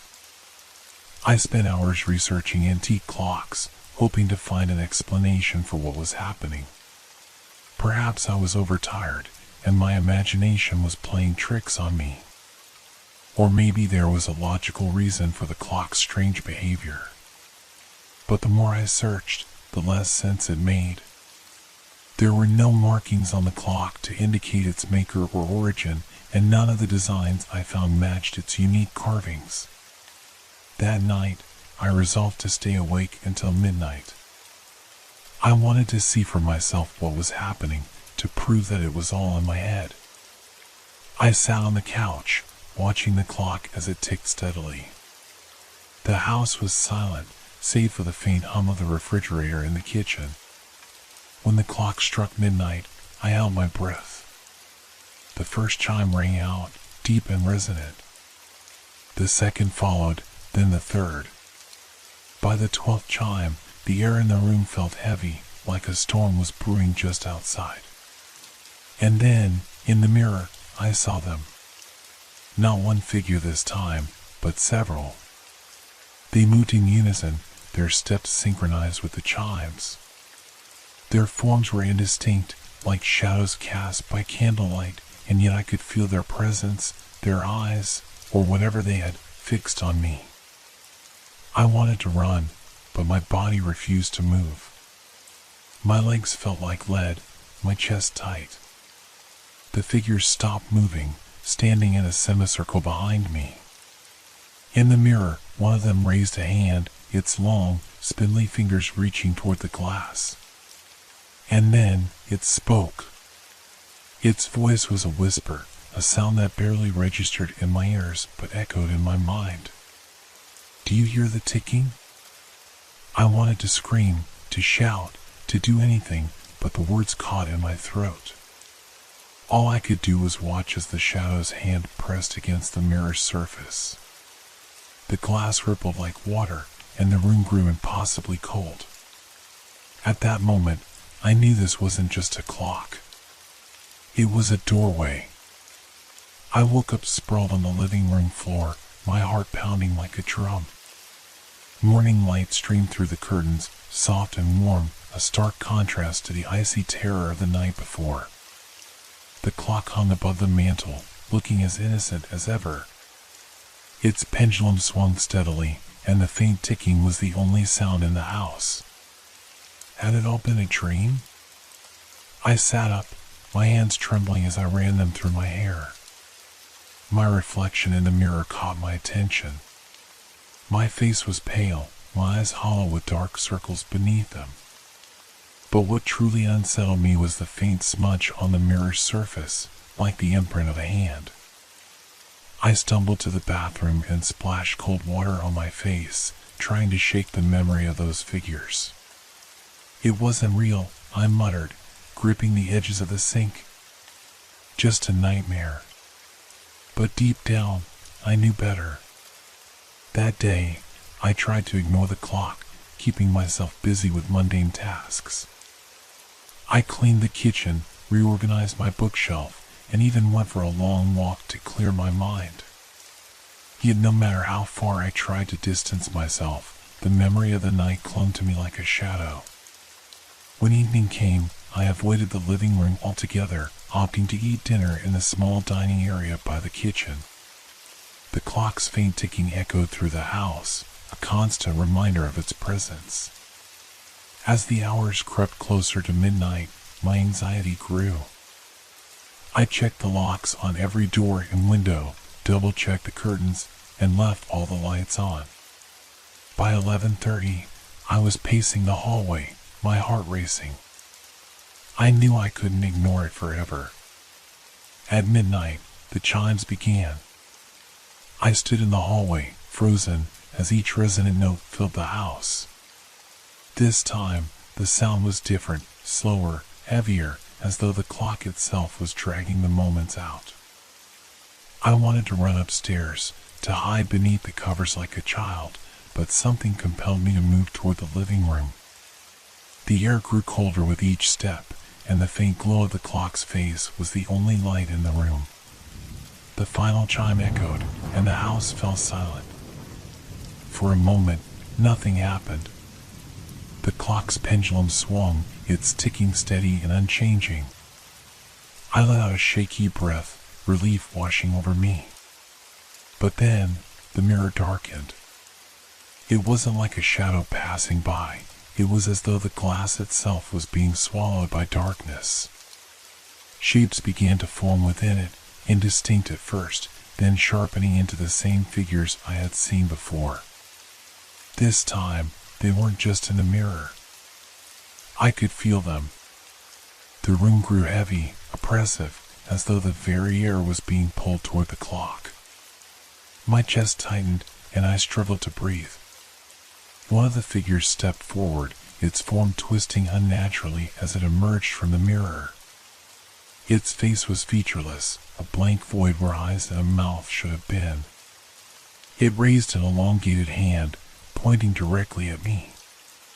"You opened the door," it whispered, its voice like the rustling of dead leaves. I stumbled backward, my mind racing. I didn't mean to," I stammered, my voice barely audible. The figure tilted its head, as though considering my words. "The clock is not yours," it said, each word dripping with malice. "I'll get rid of it," I blurted out. "I'll take it back, return it to Mr. Harper."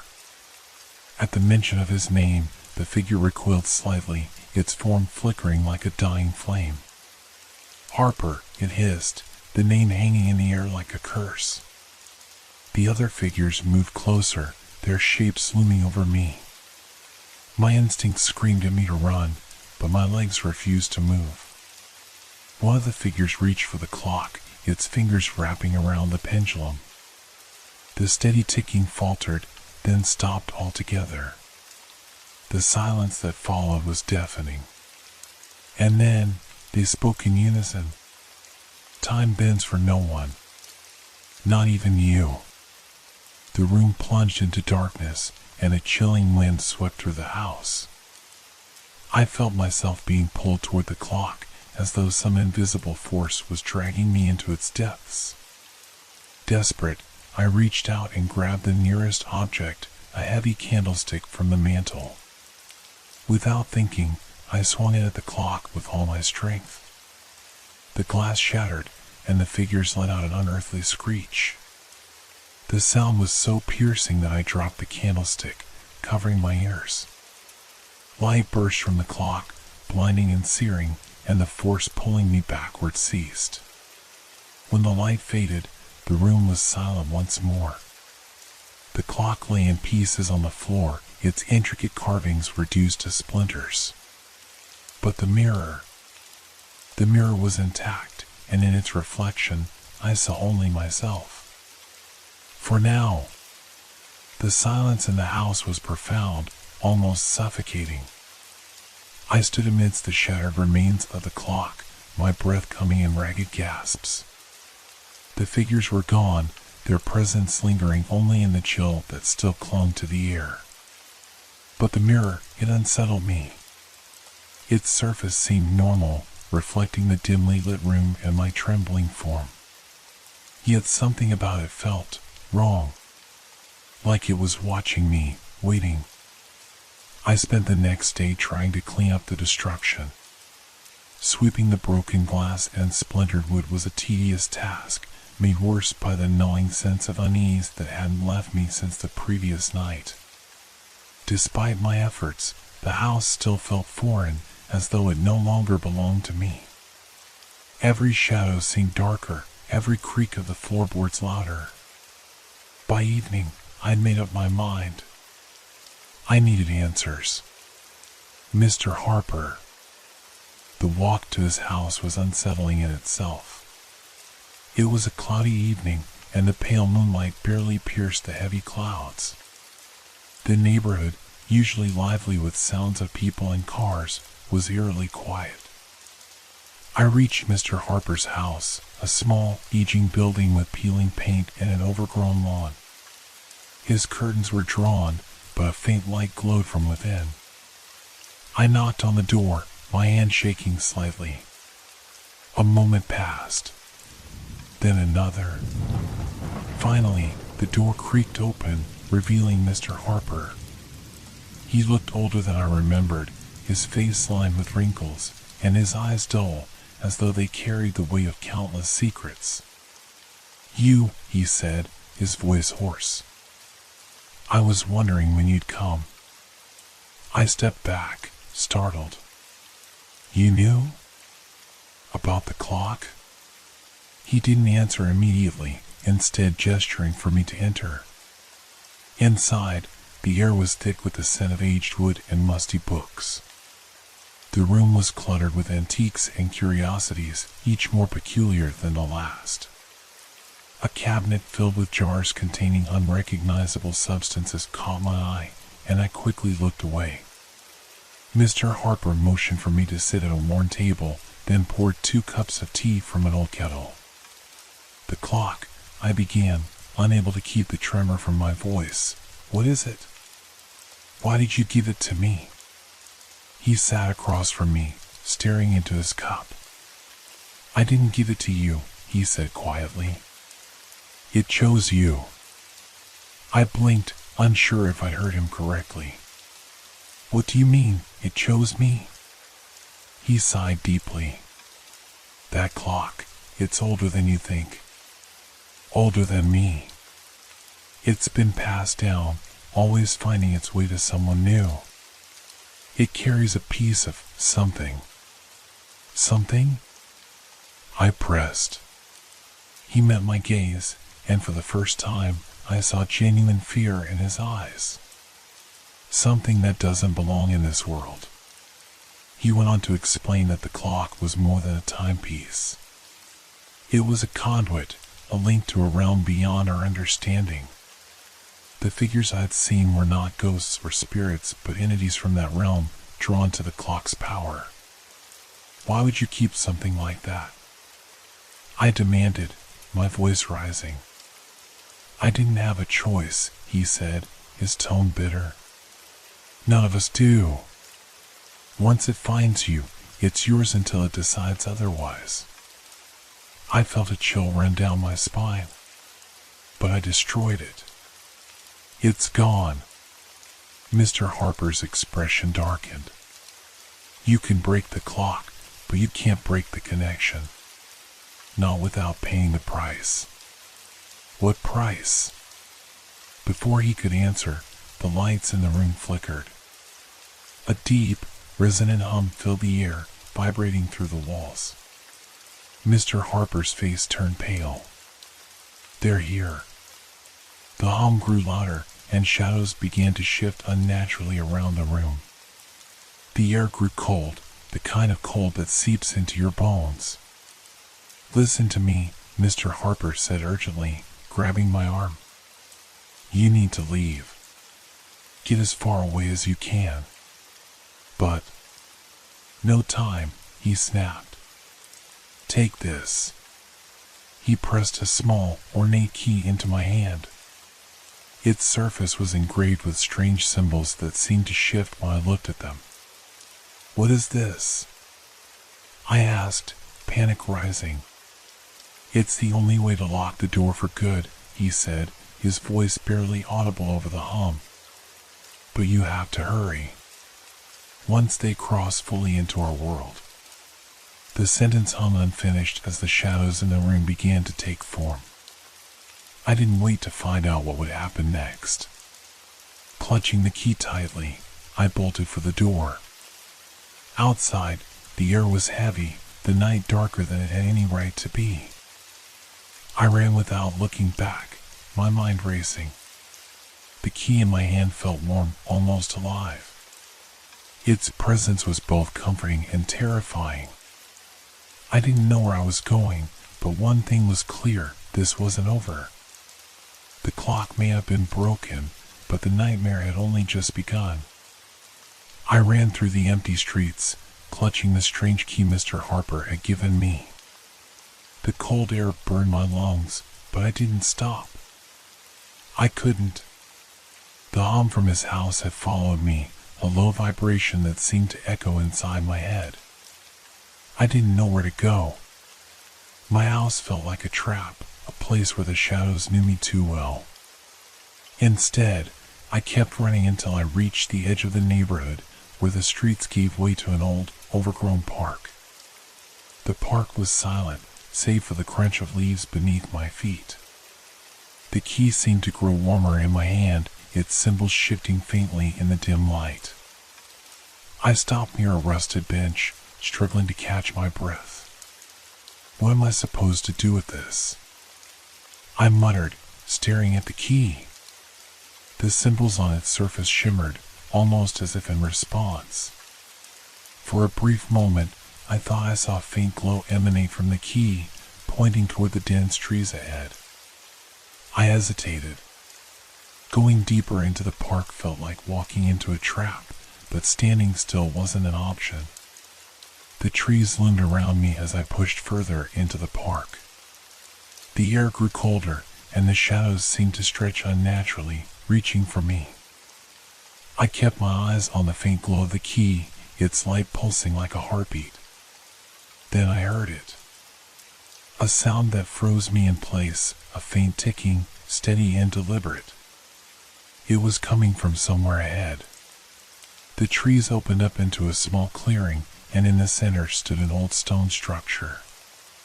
It looked like an ancient well, its surface covered in moss and carvings similar to the symbols on the key. The ticking was louder here, echoing from within the well's depths. I approached cautiously, the key's glow intensifying with each step. The carvings on the well seemed to shift and twist, forming shapes that made my head throb if I looked too long.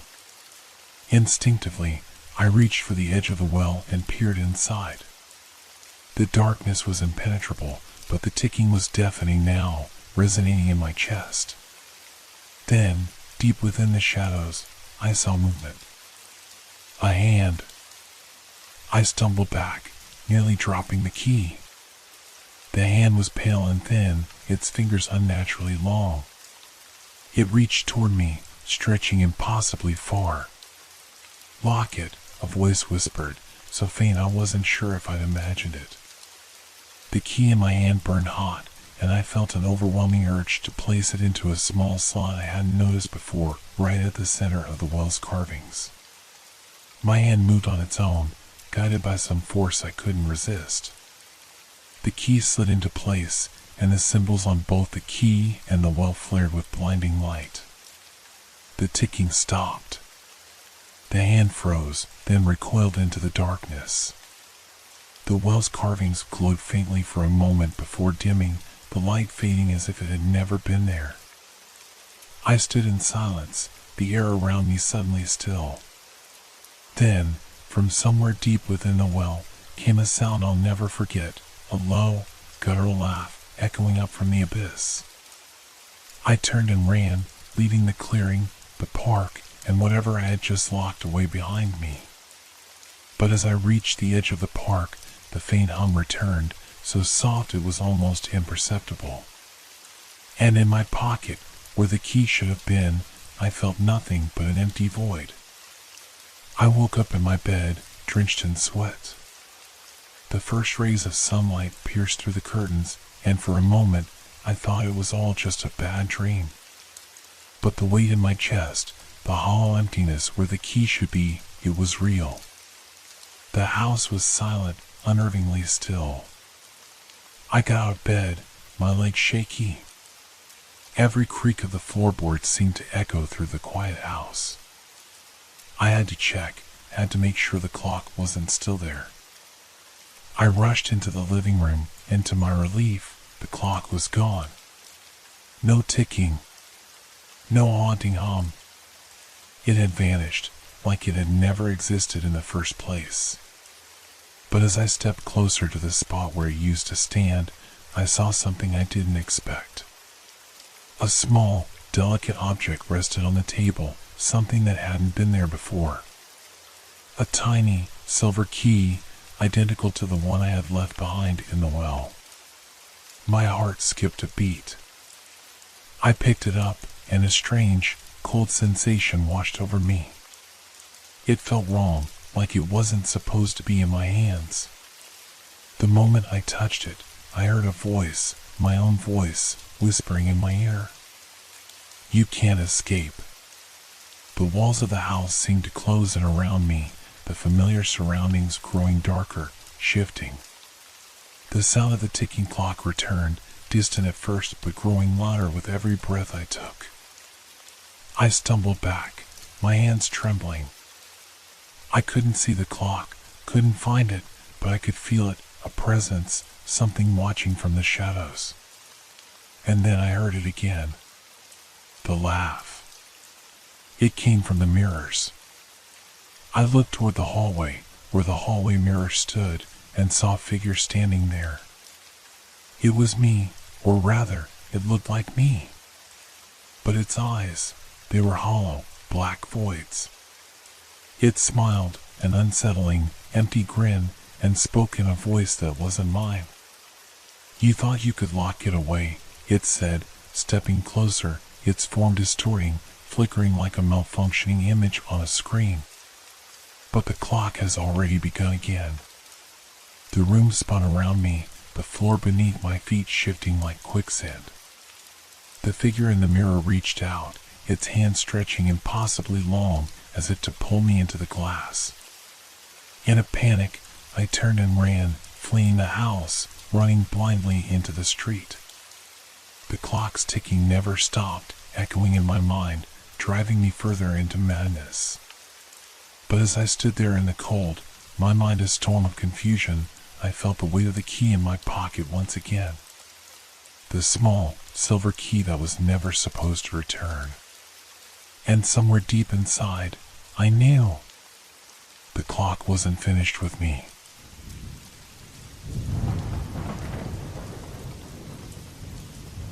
Have you ever received something that felt out of place, something that shouldn't have been in your life? I never believed in strange coincidences. That is, until I found the letter. It was an ordinary day when I noticed the envelope sticking out of my mailbox. There was nothing special about it, just a plain, off-white piece of paper with my name written in neat handwriting on the front.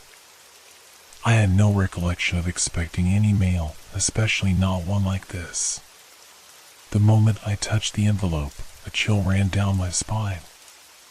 I almost convinced myself it was nothing, maybe a mistake. But then, a strange compulsion led me to open it. Inside, there was nothing. No paper, no message, just an empty space where words should have been. I held it up to the light, turning it in my hands, expecting something to appear, but nothing happened. It was the most ordinary thing, and yet it felt wrong. Something was off. I tossed it aside and tried to forget about it. But that night, as I lay in bed, something unusual happened. I heard a soft rustle, faint at first, like the fluttering of pages. My heart skipped a beat. I sat up, eyes scanning the dark room, but there was nothing to see. It happened again. This time, the sound came from the letter, lying innocently on the desk across the room. It called to me, in the most subtle of ways, like it had a life of its own. I stood up and approached the desk cautiously. The letter, still empty as before, now had faint ink marks beginning to appear on the page. Slowly, at first, just a few scribbles, but then, the words began to form. They weren't just random words. They were about me. About my life. "Wake up, John," the letter read, the ink darkening and becoming clearer as the minutes passed. "You're living a lie." I recoiled in shock. My name was written there, plain as day, but it wasn't the message that rattled me, it was the fact that the words felt wrong. They were words I had ever seen before. The paper itself seemed to pulse, as if it was breathing. The letter began to tell stories about my life, things I didn't recognize. Things that never happened. It spoke of my past, but it wasn't the truth. The words twisted my memories, turning everything I thought I knew into something foreign. And then, it said something that froze my blood. "You will pay for this, John. You will pay for trying to run." My mind raced. I had no idea what this meant or how this letter knew so much about me. But I couldn't ignore it. The words kept coming, painting my life with darkness and fear. The more I read, the more terrified I became. Was this a warning? A prediction of things to come? Or had something taken control of my reality? I couldn't shake the feeling that the letter was changing me somehow, warping the truth, bending it into something unrecognizable. Suddenly, the words stopped. The paper went blank again, as if it had never been written on in the first place. I looked around the room, but the oppressive silence was deafening. I wanted to tear it up, to burn it, but some part of me was afraid to touch it again. What if the letter had more to say? What if it wasn't finished yet? I left the room, locking the door behind me, but I couldn't escape the feeling that something was watching. And as I closed my eyes that night, I heard it again, a whisper, soft and cold. You can't run from the truth, John. I couldn't sleep. I lay there, shivering under the covers, wondering if I was already trapped in a world that wasn't my own. The following day felt like an eternity. I tried to act normal, to push the strange letter out of my mind. But no matter where I went, no matter how hard I focused on anything else, my thoughts kept drifting back to it. To the words.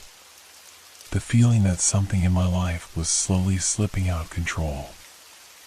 I kept the letter locked away in a drawer, away from sight, but I couldn't escape its presence. Every time I walked past the desk, it was as if I could sense its eyes on me, waiting for me to acknowledge it again. That evening, I sat in my living room, trying to distract myself with a book, but the words of the letter echoed in my mind, "You will pay for this." The more I tried to ignore them, the louder they grew. I thought about getting rid of it, burning it. But deep down, I knew it wouldn't solve anything. What if the letter was only the beginning of something worse? What if it had more power than I could understand? And then, just as I was about to give in to my fears and check the drawer one more time, I heard a sound. A soft scraping noise, almost imperceptible. It was coming from the hallway. At first, I dismissed it as the house settling, but then the scraping grew louder, more deliberate. I stood up, heart pounding, my breath shallow as I moved toward the source. The hallway was dim, lit only by the soft glow of the street lamp outside, but something felt wrong. Every step I took seemed to bring the scraping sound closer. I reached the doorway and hesitated. I couldn't see anything, just shadows. But then, the scraping stopped. And I heard something else. A whisper, so faint it could have been my imagination, but I knew it wasn't. "I'm waiting, John." The voice was low, almost a hiss, but it was unmistakably familiar. The letter had said my name. The voice sounded like it was coming from the walls, from the floor, from everywhere at once. I rushed into the hallway, but there was nothing there. Just an empty space, the shadows clinging to the corners of the walls. I turned back toward the living room, telling myself I was imagining things. It was just my mind playing tricks on me. But when I returned to the room, I saw something that made my stomach twist. The drawer was open. The letter was gone. I stood frozen for a moment, my mind reeling. I had locked it away just hours ago. How could it have disappeared? I checked the entire room, but it was nowhere to be found. Panic began to claw at me. Had it taken control of my reality? The thought flickered through my mind like a broken light bulb. The words, the whispers, they were becoming more real, more tangible. The letter wasn't just a message, it was part of something much bigger, something I didn't understand. Suddenly, I felt it again. A coldness, a presence in the room. It was subtle at first, just a chill in the air, but it quickly grew stronger.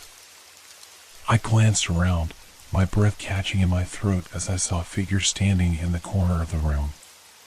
It was a shadow, almost human, but distorted, shifting in ways that made my eyes ache.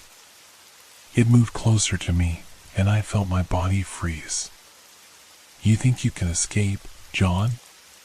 The voice wasn't from the walls anymore. It was coming from the shadow itself. "You can't outrun the truth." I couldn't move. My legs were rooted to the floor as the shadow crept toward me, its form expanding like it was swallowing the space around it. It wasn't just a shadow anymore.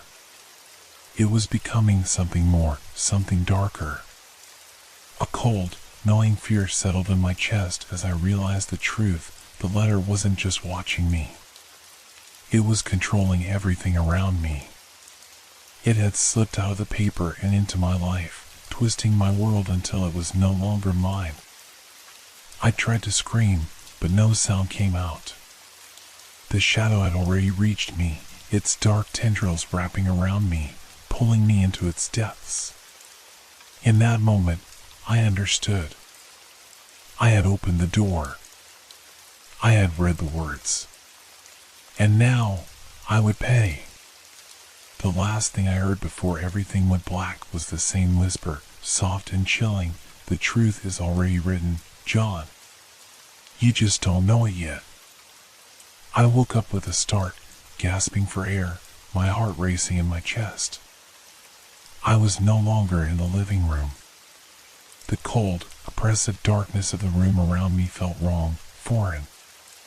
My eyes darted around, trying to adjust to the gloom, but it was as if the shadows themselves were pressing in on me, refusing to let any light in.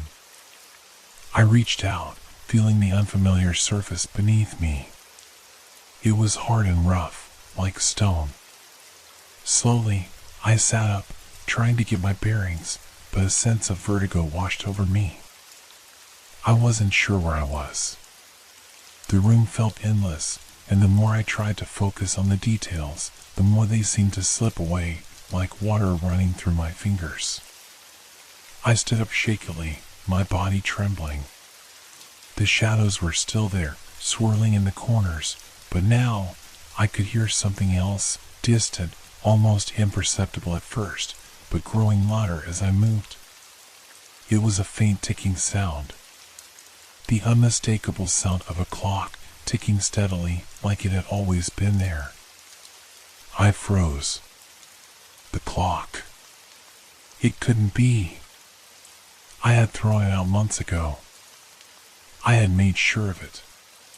That damn clock had been the catalyst, the thing that had brought everything to this point. I had heard the ticking in the dark, seen the shadows in the mirror, felt the presence creeping into my life. The letter had come after that. And now, this was something else. I took a cautious step forward, the ticking growing louder with each movement. The room was impossibly large, stretching out before me in all directions. I couldn't see an exit, no door, no window. Just endless walls that seemed to close in on me the longer I stayed still. I began to walk, unsure of where I was going. The ticking was now so loud, so constant, it felt like it was coming from inside my skull. Every step I took echoed through the space, making the air feel thick, suffocating. And then, I saw it. In the center of the room, illuminated by a single, flickering light, stood a desk. On the desk, there it was, the letter.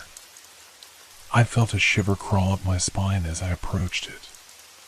The letter was no longer empty. Words were scrawled across the page in jagged, hurried script. I couldn't make out most of them, but one word stood out like a scar, a word that sent a chill deep into my bones. Soon. I recoiled from the desk, my mind racing. What was this? How was it here? Why was it still controlling everything around me? The ticking sound stopped. I stood motionless, unsure of what to do next, when I heard a voice again. Soft, familiar, but distant.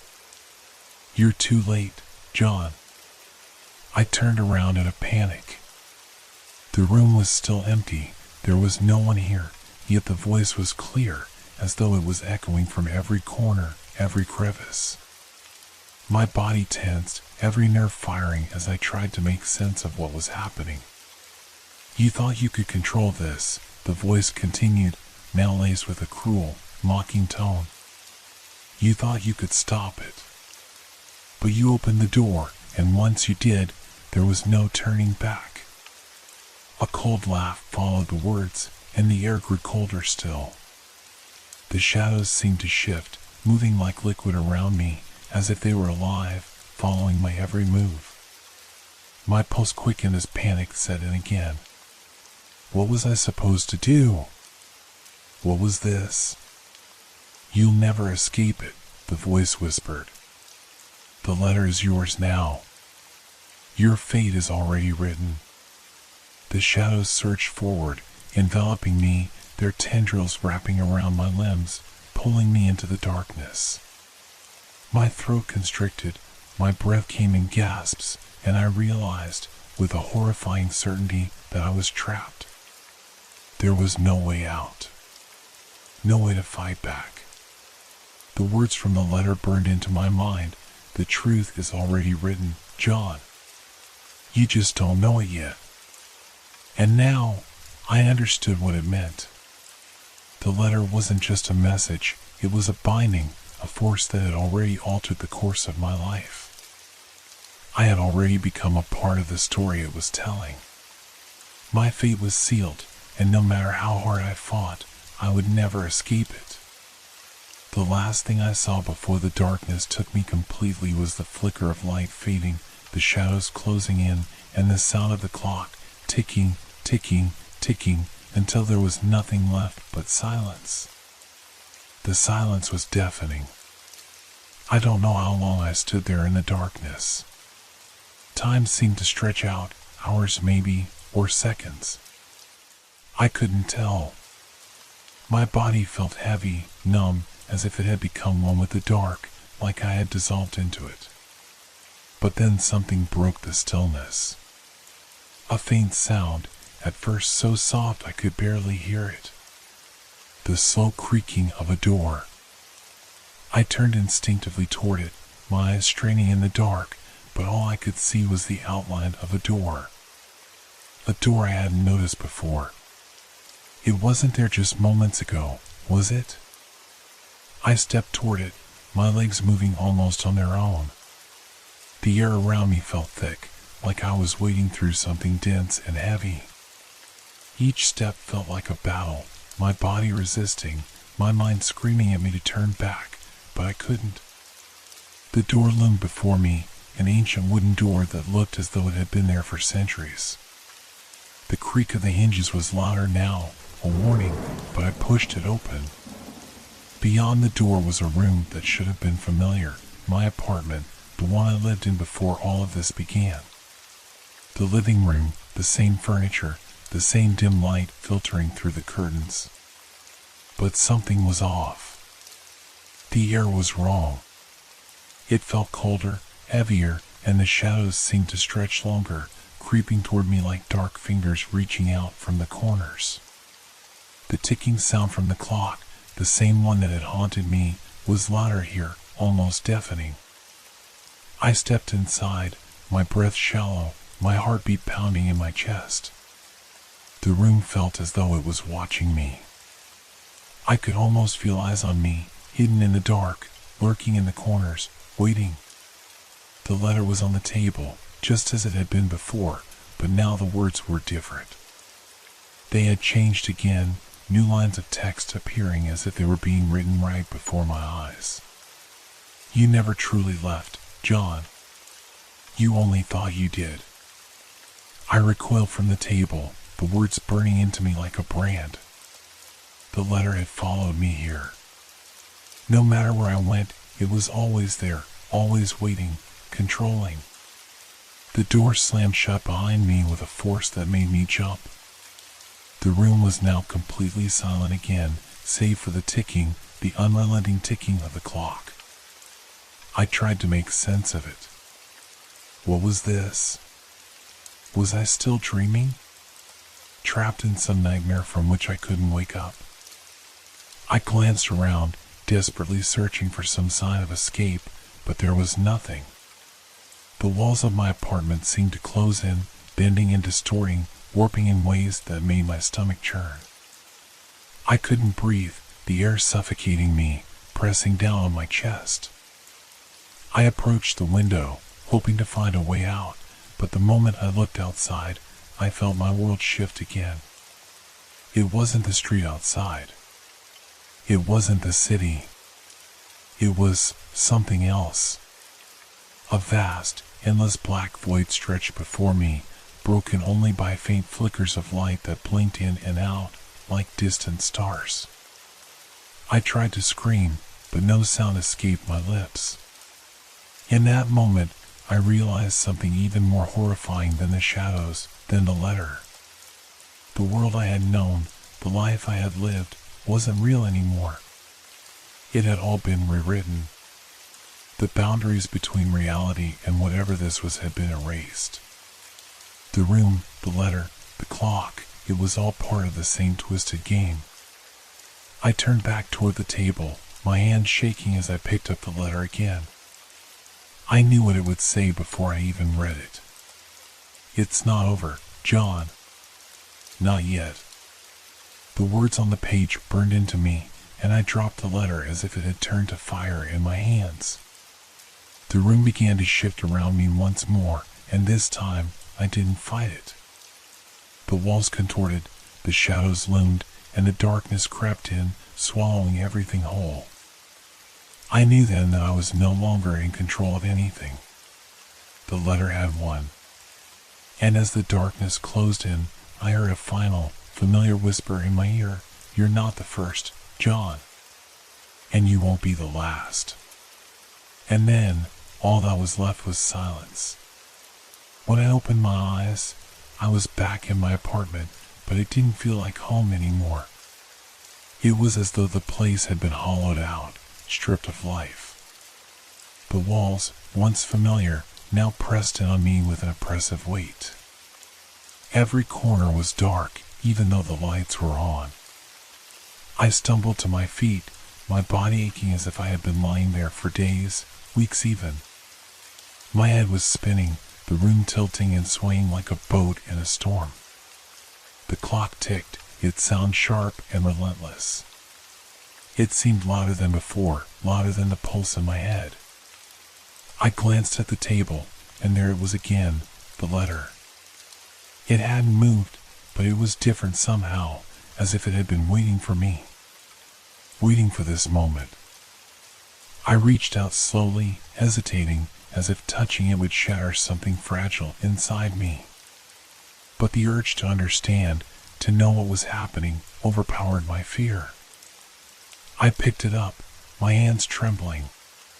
The words were already beginning to form. "You've come back, but you're not the same. Not anymore." I dropped the letter again, my heart racing in my chest. The room around me felt even more foreign now. I didn't recognize it, and I certainly didn't feel like the person who had lived here.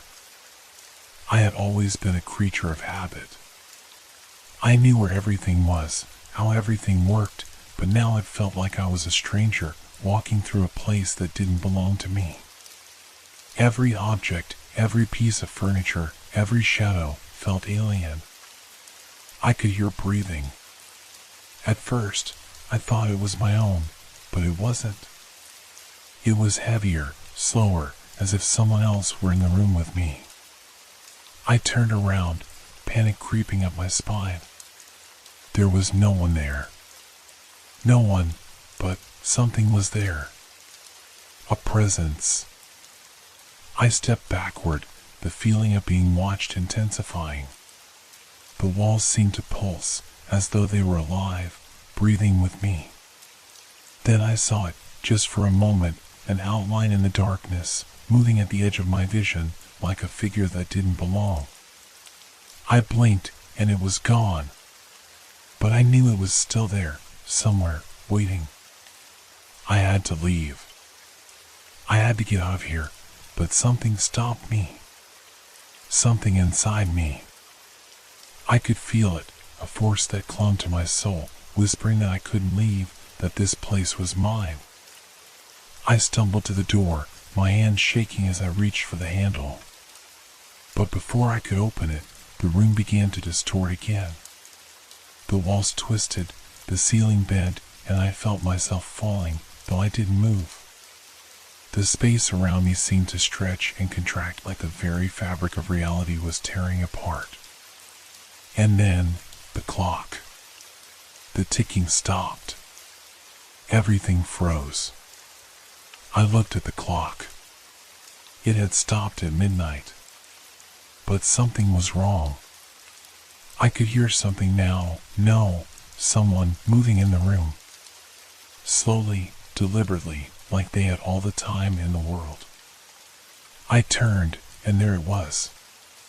The figure from the shadows, now clear as day. It was me. I stumbled back, a cold sweat breaking out on my skin. The figure in front of me mimicked my every move, as if it were me, but it wasn't. Its eyes were hollow, dark pits, its skin a pale, sickly shade. It didn't look human. It looked wrong. I tried to speak, but no words came. The figure raised a hand, and I could feel its coldness. Its presence. It was as if it were pulling me toward it, as if it wanted me to become it. I backed away, but it followed me, moving in perfect synchrony with every step I took. I couldn't escape it. Then I remembered the letter. You are no longer the one who writes your story. I felt a chill seep into my bones as I realized the truth. The letter had rewritten everything. My life, my choices, my very being. I was not in control anymore. I was a character in a story that someone else was telling. And this thing in front of me was the result. It wasn't just a letter. It was a key. A key to something far darker than I could ever imagine. The figure reached out to touch me, and as its cold hand brushed my skin, everything shattered. The world collapsed. And then, nothing. I woke up again. But this time, I wasn't in my apartment. I wasn't anywhere familiar. I stood in a dark void, surrounded by nothingness, the letter floating before me in the air. But this time, the words were different. You've written the end, John. But there's always more. And the void swallowed me whole.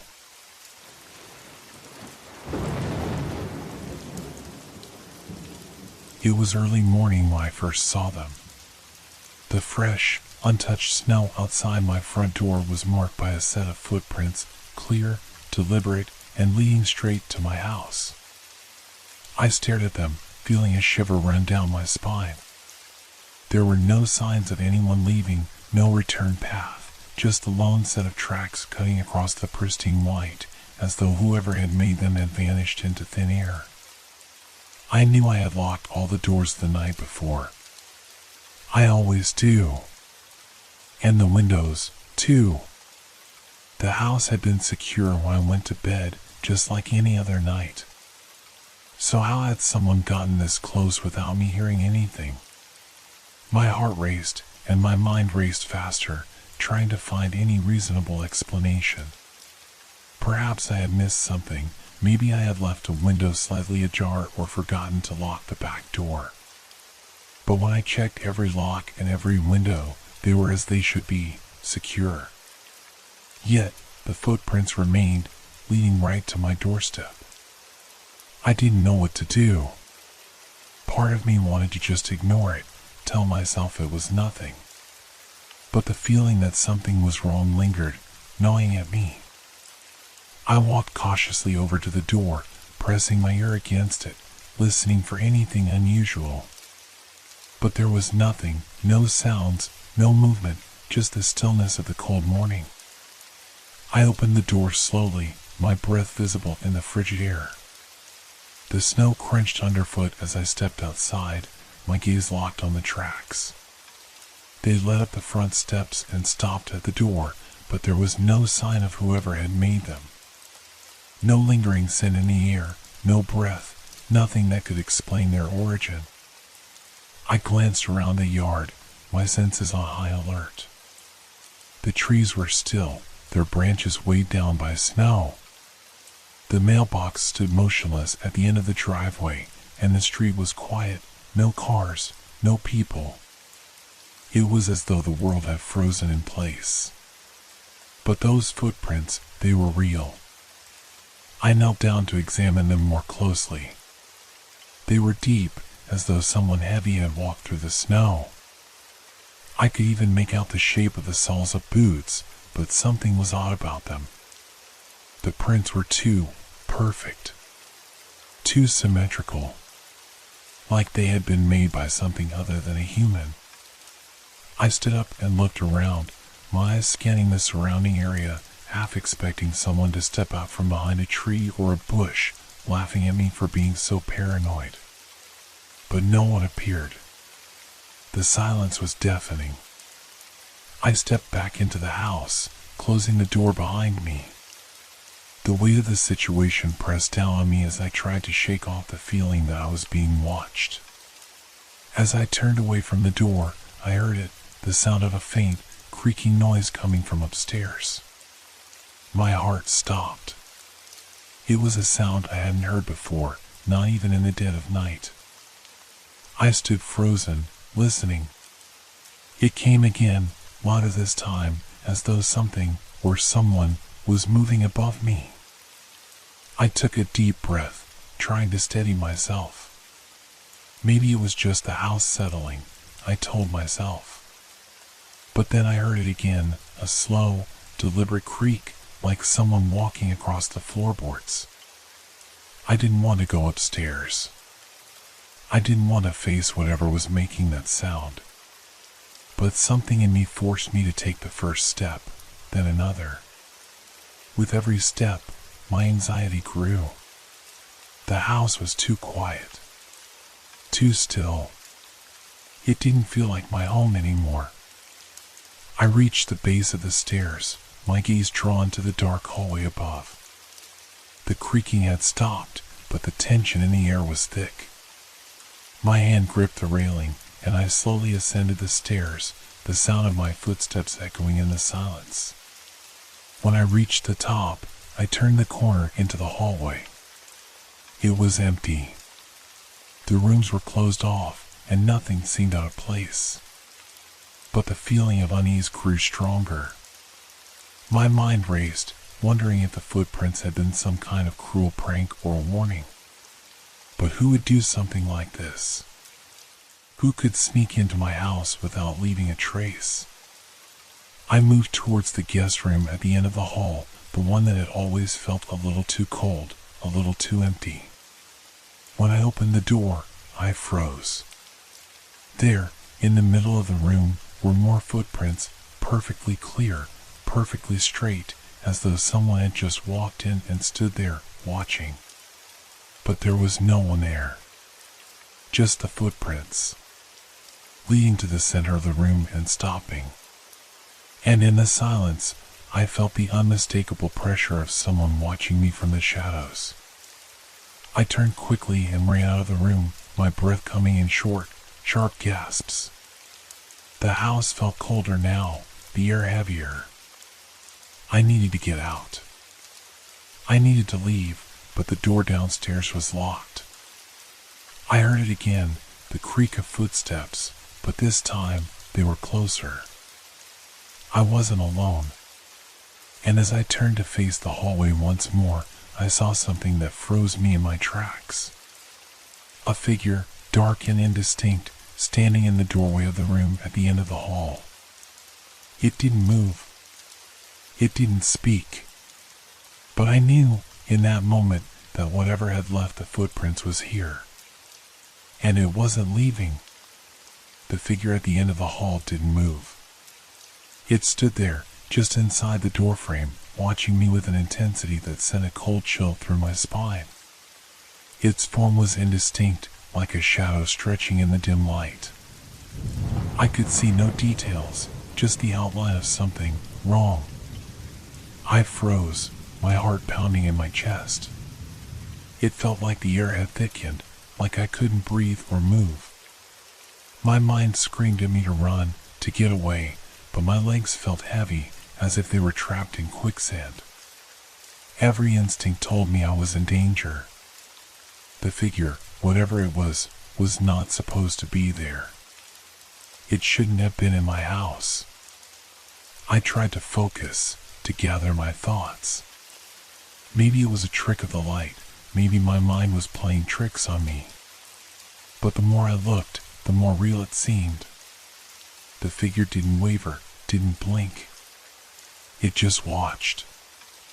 I slowly took a step back, my breath shallow, and then another. The floor creaked under my feet, the sound echoing through the silence. It was a small sound, but to me, it felt deafening. I held my breath, waiting, praying that it wouldn't notice. But the air in the hallway grew heavier, the oppressive weight of it making me feel like I was suffocating. The figure remained still. Too still. It wasn't until I reached the stairs that I dared to break my gaze. I ran down as fast as I could, my heart racing in my chest. I didn't stop to look back until I reached the bottom, where I pressed myself against the wall, hoping the shadows would hide me. The house felt different now, darker, as if the very walls were closing in around me. I couldn't understand what was happening. Who or what was that thing? What did it want with me? The sound of my breath seemed to fill the empty space, but then, just as quickly as I'd heard it, the noise stopped. The house was unnervingly silent again. My ears strained to pick up any sound, but there was nothing. The creaking had stopped, the footsteps, if they had ever truly existed, were gone. It was as though the figure had never been there at all. I dared not to go back upstairs. I knew that if I did, I would find the figure waiting for me in the same spot, or worse, it would be closer. I had to leave the house. I had to. But as I moved toward the door, the thought of those perfect, unnatural footprints outside haunted me. How could someone, or something, have gotten into my house without leaving any trace? How could the footprints leading up to the door end with no sign of retreat? There was something terribly wrong here, something I couldn't understand. I had to find answers, but I didn't know where to begin. I took a few slow, deliberate steps toward the door, but just as my hand reached for the doorknob, I heard it, the sound of something scratching. Faint, at first, like nails on wood. It seemed to come from the ceiling, far above me, but it was unmistakable. I froze, every muscle in my body tensed. The scratching continued. A slow, deliberate motion, almost as if something was trying to dig its way through the walls. Then, a thump, a heavy sound, like something had dropped onto the floor above me. I pulled back from the door, the hairs on my neck standing on end. I had to get out of here. I had to leave now. But where could I go? The streets outside felt distant, foreign. The snow that had fallen just hours before now seemed to trap me here. The front door wouldn't open. It was as if the house itself was keeping me in. The scratching noise grew louder, more urgent, like something was desperately trying to get to me. My legs shook as I backed away, and my eyes darted around the room for anything that could help. I grabbed a lamp off the table, the cold metal in my hands grounding me, but the weight of what was happening was too much. The silence from the other rooms felt thick, suffocating, as though I was no longer alone in this house. Suddenly, the door to the hallway upstairs slammed shut. I spun around, panic flooding my veins. The sound was too sharp, too final, and I felt a tremor run through the entire house. The walls vibrated with the force of it. The figure, whatever it was, wasn't upstairs anymore. It was down here. I held my breath, listening. Nothing. For a moment, I thought maybe it was over. Maybe I was just imagining things. Maybe I was losing my mind. But as I stepped toward the hallway, my feet crunching lightly on the floor, I saw it. The shadow. It stretched across the far wall of the living room, longer than it should have been, as though something, or someone, was standing just outside my line of sight. I couldn't see the figure, but I could feel it. I could feel its eyes on me. Its presence, waiting. The silence was unbearable. I turned and bolted for the back door. I had to get out. I had to escape. But when I grabbed the doorknob, it was cold. Too cold. I twisted and pulled, but it wouldn't open. The door was locked from the outside. And then I heard it. A whisper. A voice, barely audible, but unmistakably there. It was calling my name. My name. It echoed through the room like a faint murmur carried on the wind. The hairs on the back of my neck stood up, and a chill ran down my spine. I froze, my heart pounding in my chest. I couldn't move. Couldn't breathe.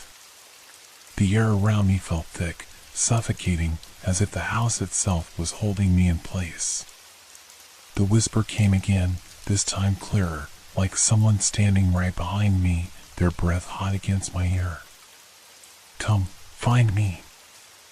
I spun around, my eyes scanning the dim room. But there was no one there. No one I could see, at least. The only sound now was the soft tick of the clock in the corner, each beat growing louder, more pronounced. It was a constant reminder of the time slipping away, of the moments ticking by as I stood frozen in terror. I took a slow, cautious step back. The room felt colder now, the shadows longer, as if the darkness itself had crept closer. I glanced toward the hallway. The door to the stairs still stood closed, but I knew something was waiting for me up there. Something not human, something that didn't belong. The whisper came again, more urgent now, the voice a soft hiss. Upstairs. Come to me. I shook my head, trying to clear the fog of fear that clouded my thoughts. It was all in my mind. It had to be. The house had to be playing tricks on me. The footprints in the snow. The figure at the end of the hall. The whispers. It was all connected, all part of some twisted illusion. I had to fight it. I had to stay rational. I couldn't let myself fall deeper into whatever this was. But my feet moved before I could stop them. The whisper had commanded me, and in that moment, I could not ignore it. My hand gripped the banister as I began to climb the stairs, each step slow and deliberate, the old wood creaking under my weight. The house seemed to groan with every movement, the walls bending, shifting, as if it were alive. The pressure in my chest increased with every step I took, as if the very air was being sucked out of the room. At the top of the stairs, the hallway stretched before me, dark and silent. The light from downstairs barely reached this far. I swallowed hard, my throat dry. I glanced back, but there was no sign of movement from below. The whisper was gone now, replaced by a tense, expectant silence. Whatever was up here had already heard me. It was waiting. I took another step, my heart hammering in my chest. The shadows in the hallway seemed to pulse, as if something was hiding just beyond the edges of my vision. My eyes darted from one dark corner to the next, but all I could see were the faint outlines of the rooms that lined the hallway. The door to my bedroom was ajar, the soft light from the lamp inside spilling out into the hallway like an invitation. I stepped closer to the door, and that's when I saw it. A figure. Standing just inside the room, half hidden in the shadows, as if waiting for me to notice. I froze. My breath caught in my throat. It was the same figure from the hallway downstairs, the one I had seen earlier, except now, it was closer. Much closer. Its features were still indistinct, just a dark shape, but there was no mistaking the way it stood, motionless, staring at me. I couldn't look away. My feet felt glued to the floor, as if the figure had somehow anchored me to this spot. The air around me grew colder. The silence stretched, broken only by the pounding of my own heartbeat in my ears. The figure didn't move, didn't speak. It just watched. And with each passing second, it seemed to grow larger, its shadow creeping closer to me. Suddenly, the door slammed shut. I jumped back, my pulse spiking in fear. I stumbled away from the door, panic flooding through me. I reached for the railing, my hands shaking. The house felt alive now, alive with something I couldn't understand. The figure was here. It had to be. I turned, running down the hallway, desperate to get away, but the hallway stretched on, longer and longer. It seemed to bend, to twist, pulling me deeper into its darkness. The walls closed in, and the floor beneath me felt uneven, as though I was walking on air. The house was changing. It was trying to trap me. And then, I heard it again. The whisper. Too late. I whipped around, but there was nothing behind me. Nothing but the endless hallway. The whispers, though, they continued, growing louder, more insistent, until it felt like they were coming from all directions. I couldn't escape. The floorboards beneath me creaked again, louder this time, as if something heavy was moving just behind me. I spun around once more, but this time I wasn't alone. The figure stood at the far end of the hallway, closer than it had been before, but there was something different about it now. It wasn't just a shadow. It was solid, its form more defined. And as I watched, its features started to emerge from the darkness, a face. A twisted, contorted face that stared at me with hollow eyes. It smiled. And as it did, the whisper grew into a laugh. Cold. Hollow. And close. Welcome home. The darkness swallowed me whole. I don't remember how long I stood there, paralyzed, staring at the thing in the hallway. The smile, it wasn't just a smile, it was something more, something vile, stretching unnaturally wide across its face. Its eyes were empty, but they pierced me with a coldness so intense it felt as if my very soul were being sucked into them. My chest tightened. My breath came in short, panic bursts. The hallway around me was no longer familiar. The walls felt warped, like they were bending inward, closing me off from the world outside. The soft hum of the house, the creaks of the floorboards, the low buzz of the light fixture had all stopped. It was as if the house itself had gone silent, waiting for something to happen. I should have turned and run, but my feet wouldn't move. It was like the very air had thickened, trapping me in place. I couldn't tear my gaze away from that thing. The shadow. The figure. Whatever it was. It was drawing closer now, its body moving in a slow, deliberate crawl, one step after another, as though it was savoring my fear. And then I felt it. A cold hand, invisible at first, brushed against my skin, grazing my neck. It was the lightest touch, but it burned with an unnatural cold. My whole body tensed as if the touch had electrocuted me. I gasped, stumbling backward, but there was nowhere to go. The walls behind me were solid, no escape. The figure was almost upon me now, its presence suffocating, the darkness around it thicker, denser, like smoke. I could hear it breathing, or was it me? Was I hearing my own breath? No. It was the thing. It was breathing. Don't run, it whispered, its voice a low rasp, a guttural sound that reverberated in my bones. I'm already here. I tried to scream, to shout for help, but my voice was caught in my throat. I couldn't speak. My body was frozen, paralyzed by the weight of the unseen grasp that was tightening around me, pulling me into the very darkness it came from. I tried to move, to break free, but it was like swimming in tar. My legs were heavy, my arms stiff. The shadow was too close now. I could feel it on me, its presence wrapping around me like chains, dragging me toward it. The whisper came again, this time sharper, more insistent. Stay with me.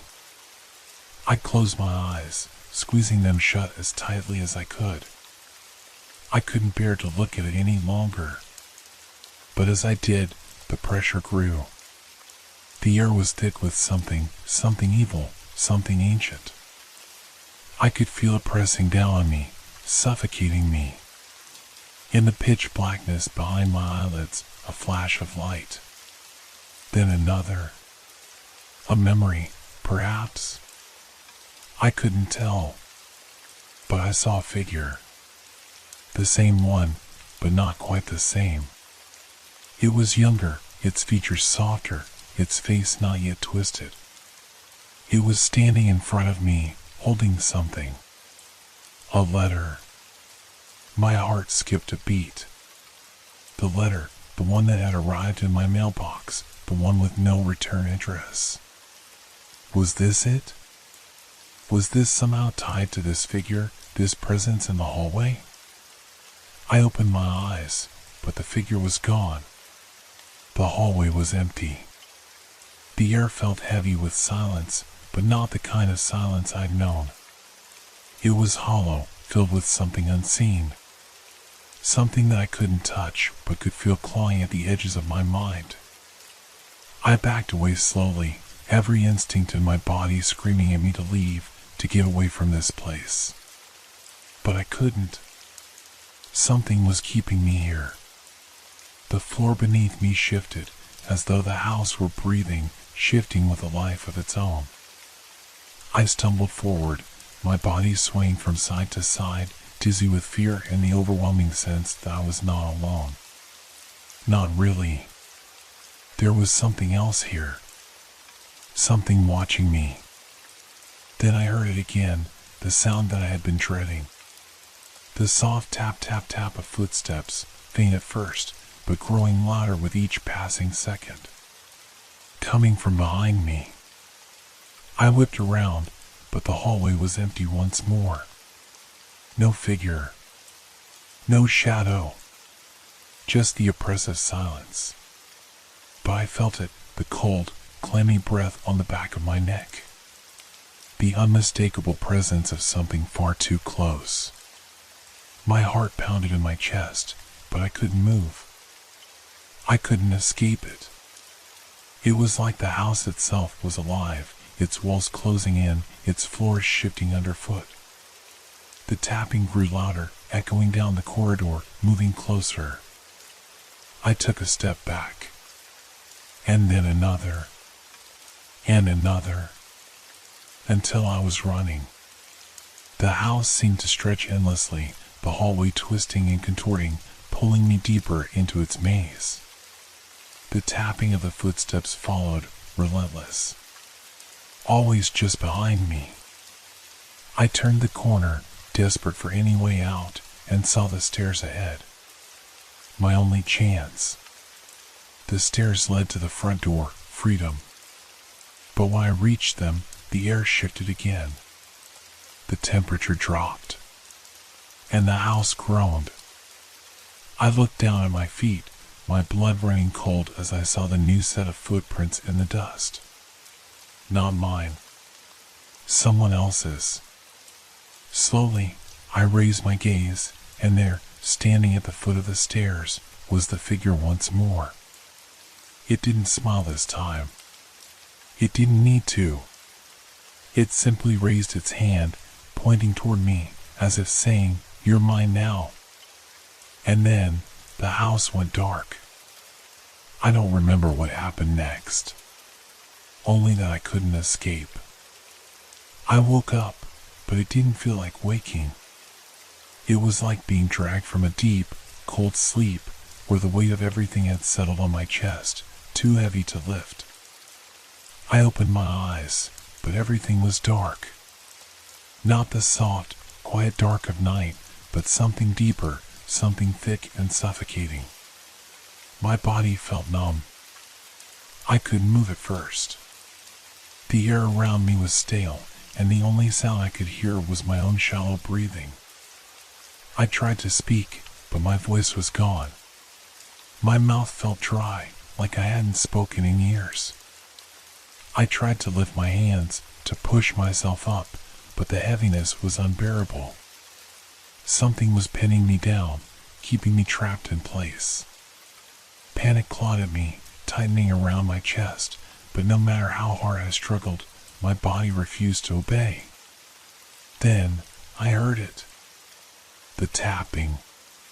It was faint at first, distant, like the sound of someone walking far away, but it grew louder.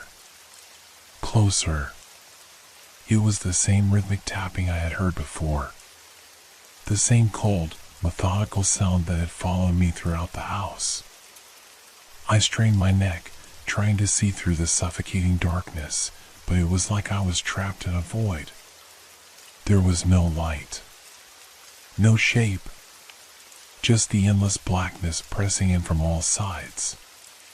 And then I felt it. A cold breath, like a whisper against my ear. I couldn't tell if it was real or if it was all in my mind, but it was there. Cold and unmistakable. You're still here. The voice. It wasn't my own. It wasn't anyone's I recognized. It was low and rasping, like the scraping of nails against stone. I tried to scream, but my throat was dry, and no sound came out. Suddenly, I could move again. My limbs, which had felt so heavy before, were free. I sat up quickly, gasping for air, but I wasn't in the hallway anymore. The room around me was unfamiliar, dark, empty, like a space that hadn't been touched in years. I tried to stand, but my legs gave way beneath me.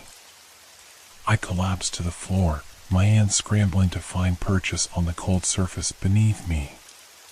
My heart pounded in my chest as I glanced around, my mind racing to make sense of the situation.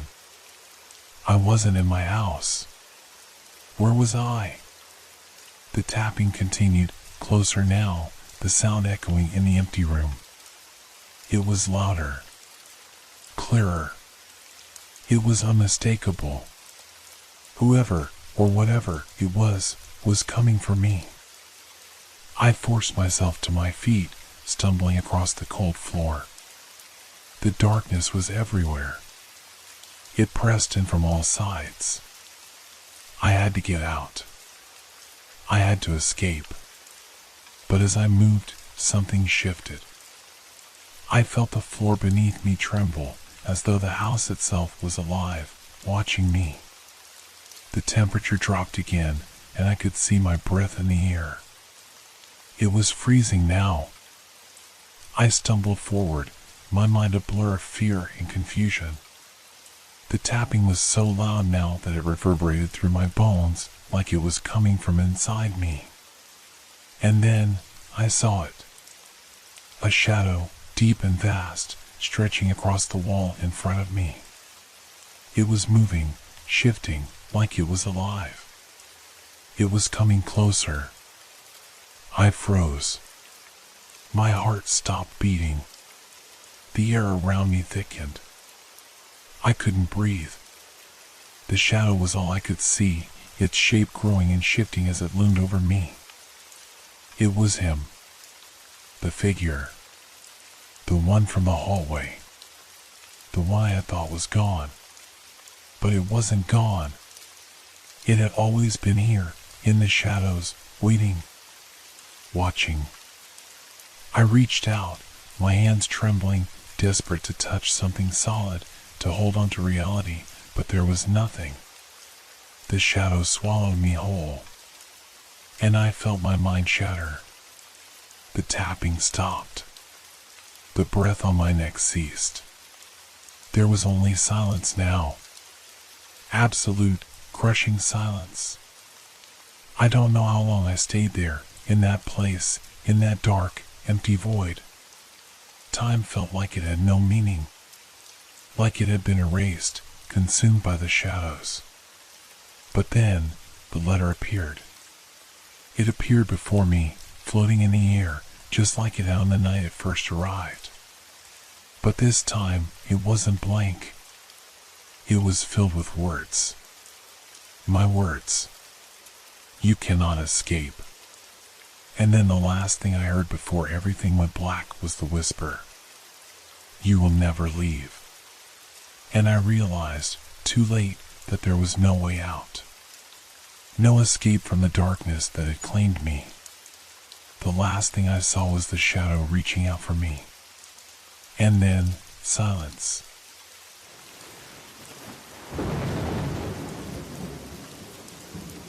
Have you ever felt like someone was watching you? It's a strange thought, one you can't quite shake off. You know there's no one there, but your mind plays tricks on you. The hairs on the back of your neck rise, and your heart races, all because of a fleeting sensation, a whisper of something out of place. But what if that feeling was real? What if something really was watching you, hidden just out of sight? It started with a storm. That night, the sky was a sheet of black, heavy with the weight of the thunder. The wind howled against the windows, rattling the panes as if they might shatter at any moment. I had always loved storms, the raw power of nature that seemed to fill the air with electricity. But tonight was different. Tonight, the storm felt oppressive, as though it were alive, watching me. I was sitting in my small living room, the flickering flame of a single candle the only light in the room.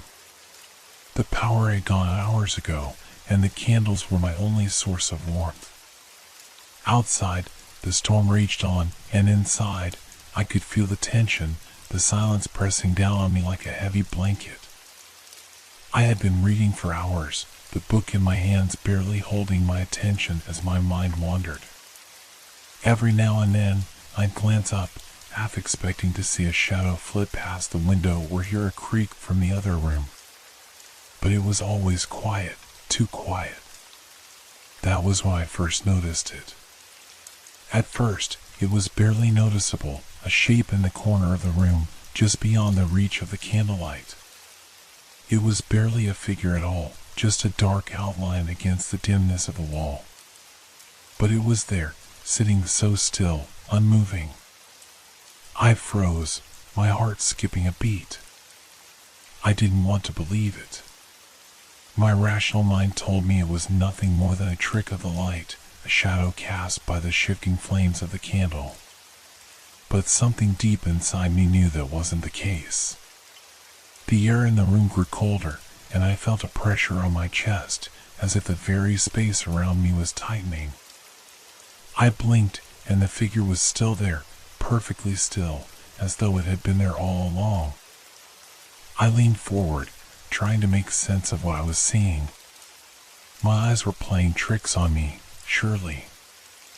I was tired, the storm had unsettled me, and the candle's light was weak, flickering erratically. But no matter how I tried to rationalize it, I couldn't shake the feeling that I wasn't alone. The figure wasn't human, not in the way I understood. It was too still, too lifeless. Its form seemed to blur at the edges, shifting in and out of focus like smoke. I blinked again, harder this time, but it remained. I should have gotten up, moved closer, turned on a light, done something. But I couldn't. My body wouldn't respond. I felt paralyzed, trapped in that moment, watching the figure in the corner of the room as it remained motionless. Then, as if on cue, the wind outside howled louder and the candle flickered. I didn't look away, but in that split second of darkness, I heard it, the softest sound, almost imperceptible. A shift. A movement so subtle that I could hardly believe it. But it was there. Something had moved. I jerked my gaze away from the corner and looked around the room as if searching for something, anything, that could explain what I had just seen. But the room was still. The storm raged outside, but inside there was only the faint glow of the candle flickering weakly in the stillness. I looked back at the corner. The figure was gone. My heart pounded in my chest as I tried to catch my breath. It wasn't gone. It couldn't be. I had seen it. It was right there, sitting in the corner, and now it was, what? Gone? Or had it never been there at all? I stood up, trembling, and moved closer to the corner. The candlelight flickered, casting long shadows across the walls. I reached the spot where the figure had been, but there was nothing there. The corner was empty, just like the rest of the room. But the feeling remained. A presence. A weight in the air. Something was still there, watching me. I couldn't shake the feeling that I was no longer alone in the room, that something had crossed into my space. And it wasn't just a passing thought or a figment of my imagination. It was real. Whatever it was real. I turned and looked toward the door. The house was still. Silent. But I could feel it, like the storm outside was echoing the storm in my mind. Something had changed. Something had shifted, and I wasn't sure I could ever go back to the way things were. The feeling of being watched lingered, like a shadow in my mind. I didn't know what it was, or why it had come, but I knew one thing for certain. It wasn't going to leave. I didn't sleep that night. How could I? The darkness felt thicker somehow, like it had substance. The shadows pressed in around me, even though I tried to convince myself it was just the storm, just the wind howling and rattling the windows. But the feeling of being watched didn't leave. It clung to me like a second skin, suffocating and relentless. I sat in the armchair, staring at the corner where the figure had been. The candlelight flickered weakly, casting long, trembling shadows across the room. The storm outside continued, but inside it was too quiet. The silence was oppressive, making my heart race in the stillness. Every now and then, I would glance at the corner, half expecting to see the figure again. But it never came. At least, not in the same way. It wasn't a physical form anymore, but the presence, the presence was there. I could feel it, like a cold breath on the back of my neck. It was as if the room itself had shifted, had become something else, something foreign and hostile. I tried to calm myself, to make sense of what had happened. Perhaps it was exhaustion, or the storm playing tricks on me. But no, the more I thought about it, the more the sense of something watching me grew stronger. I stood up, trying to shake off the sensation, and walked toward the window, looking out into the howling storm. But the outside world seemed as unreachable as my own thoughts, distorted by the flickering candlelight and the endless noise of the wind. I reached for my phone, thinking I should call someone, anyone. But the screen remained dark. The power had gone out, and there was no signal. I put the phone down with a sigh, feeling more isolated than ever. I had no one to turn to, not now. But just as I was about to sit back down, I heard it. A faint sound, almost imperceptible. It was the softest rustle, as if something was shifting in the corner of the room. I froze. My heart skipped a beat. It was subtle, just a slight movement, like the air had thickened and something was pushing through it. I glanced at the corner again, half expecting to see the figure there, but there was nothing. Yet the sensation of being watched deepened, thickened, almost suffocating me. I turned my head slowly, scanning the rest of the room. The shadows seemed to be alive now, stretching toward me like fingers reaching out from the darkness. My breath became shallow, quick, as if I were suffocating under the weight of it all. I turned back to the corner, staring intently at it. Nothing. No movement. No figure. But still, something was there. A chill ran down my spine as I stepped backward, instinctively moving toward the door. The air had grown even colder, the stillness oppressive. I reached for the door handle, ready to flee. But as my fingers brushed the cold metal, I froze. A faint noise came from the corner again. A soft thump, as though something had moved. Something, or someone. I turned slowly, every part of me screaming to leave, but I couldn't move. My body was frozen, unable to escape the suffocating terror that gripped me. And then, in the flickering candlelight, I saw it. A dark shape, just on the edge of my vision, sitting in the corner once again. It was as if the shadow had come to life, taking form. I could make out a vague outline, something humanoid, but twisted and distorted, its edges shifting in and out of focus. The darkness was alive, stretching, moving as if it were part of the room itself. I couldn't look away. I couldn't breathe. I didn't dare move. The figure, no, the presence, was closer now. I could feel its eyes on me, piercing through the dark. It was as though it was waiting for something, waiting for me to make a move.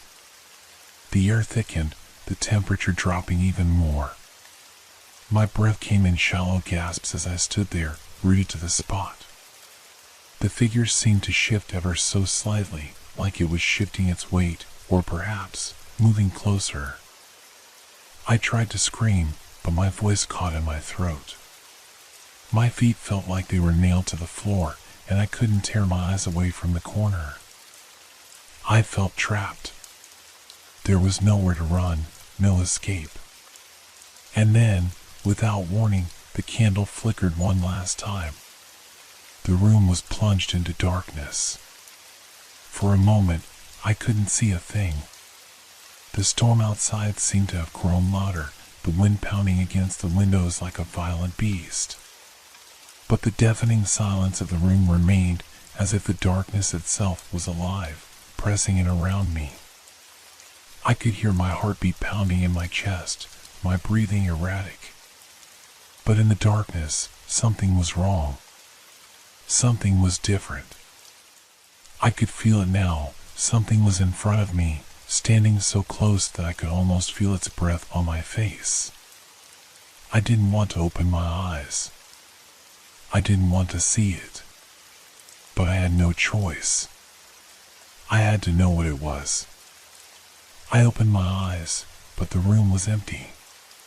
The figure was gone. But the air remained thick with something I couldn't explain. The weight of its presence hung in the room, making every movement feel unnatural, every sound too loud. I stood there, trembling, unsure of what was real anymore. And in that moment, I realized the truth. It wasn't the storm outside that was the real threat. It was whatever had entered my home. The silence was oppressive. I stood there in the darkness, my breath shallow, my heart hammering in my chest. The room seemed smaller now, the walls pressing in as if they were closing up around me. I wanted to leave, to escape, but the door felt miles away, unreachable, as though something were blocking my way. For a long while, I didn't move. I couldn't. My body refused to cooperate, frozen by fear, as the air thickened around me. The storm outside had grown more violent, but it was almost as though I could no longer hear it. My focus was entirely on the emptiness of the room. I reached for the matches on the table, my hands trembling, and struck one. The light flickered weakly before igniting the next candle. The flame cast long shadows, stretching unnaturally across the walls. It was as if the light itself was reluctant to stay lit, as if it too feared what the darkness contained. I scanned the room again, my gaze darting to the corners, to the places where the shadows clung most heavily. The figure was gone, but the unease remained. The presence was still there, lurking just out of sight, waiting for me to look away. But the more I searched, the more I realized that the room had changed. It wasn't the same space I had entered hours before. The walls seemed to lean inwards, narrowing as if they were closing me off from the outside world.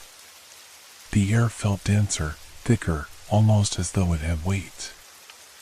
I walked cautiously toward the door, my footsteps too loud in the stillness. Each step felt heavier than the last.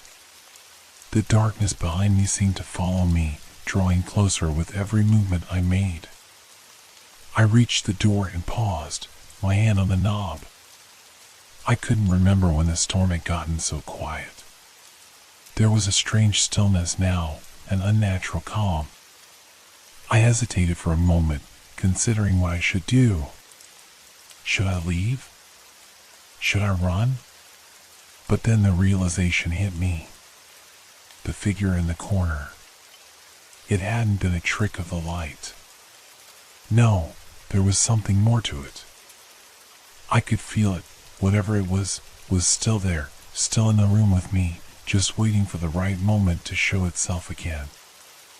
I turned the handle and stepped outside into the cold night air, desperate for relief from the suffocating feeling inside. The wind whipped around me, as if welcoming me out of the house. But even in the storm, I couldn't shake the sense of being followed, of something moving just beyond my reach. I couldn't escape it. Not now. I glanced back at the house, half expecting to see something in the window, staring out at me. But the house remained dark, silent. Yet, I knew it was still there. That presence, that feeling of being watched, never left. I started walking, my footsteps quick and uneven, my mind racing. I couldn't remember the last time I had felt so alone, so exposed. The storm had drowned out all sound, leaving only the pounding of my heart in my ears. But then, as I walked away from the house, I heard it. A faint sound, barely noticeable over the wind. A soft whisper, like the rustle of fabric. I turned quickly, my heart leaping in my chest. Nothing. Only the darkness, stretching endlessly before me. I forced myself to keep moving, but I couldn't shake the feeling. The whisper had been so close, so real, like someone was standing just behind me. I wanted to turn, to look, but I knew that if I did, I wouldn't like what I would see. I continued walking, the chill of the night air biting at my skin, trying to outrun the terror that followed me. But the fear, it was a part of me now. It had taken root in my mind, and no matter how far I ran, it would never let go. I didn't know where I was going. I didn't know how to escape the presence that had invaded my home, my life, my very thoughts. But I couldn't go back. Not yet. The storm raged on, but it felt like I was moving through a different world now. The sounds of the wind, the rush of the rain, they were distant, muffled. The only thing I could hear was the echo of my own footsteps, and the persistent feeling that something was following me, getting closer with every step. I glanced over my shoulder one last time. There was nothing there. But the moment I looked away, I felt it. The shadow. The presence. It was in the corner of my vision, lingering just out of reach, watching. And for the first time, I understood what it was. It wasn't just a figure. It wasn't a person, a ghost, or a shadow. No, it was something far more insidious. It was fear itself. It was a part of me now, and it would never let go. I had become its prisoner. Days passed. Or maybe it was weeks. Time had become irrelevant. It didn't matter anymore. All that existed was the lingering presence, the weight of fear that never left me, no matter where I went or what I did. I tried to return to normal. I went to work, interacted with friends, even tried to sleep in my bed again. But everything felt wrong. The world around me felt like a stage, and I was an actor, forced to play a role that I no longer recognized. The light in my room felt dimmer, as though the sun had grown faint and distant. The shadows seemed to reach for me, creeping in every corner of my vision. Every night, I would lie in bed, staring at the ceiling, listening to the wind howl outside, and I would feel it. The presence. It was there, watching, waiting. No matter how hard I tried to ignore it, it never let me forget. Sometimes, in the stillness of the night, I could hear faint whispers, like the rustling of dry leaves. But when I turned to look, there was nothing. It wasn't just in the house anymore. It followed me wherever I went. At the grocery store, while I sat at the cafe, even when I walked down the street. There was a constant weight on my shoulders, a pressure in the air, as if something was standing too close, just behind me, breathing down my neck. I tried to tell myself that I was imagining things, that it was just the result of stress or lack of sleep. But deep down, I knew the truth. The figure in the corner hadn't just been a trick of light. It was real. And it was still with me. One evening, I decided to confront it. I couldn't live like this anymore, on the edge of insanity, constantly looking over my shoulder, never able to shake the feeling that something was there. I waited until the storm rolled in again, hoping that the darkness would give me the courage I needed to face what had been haunting me.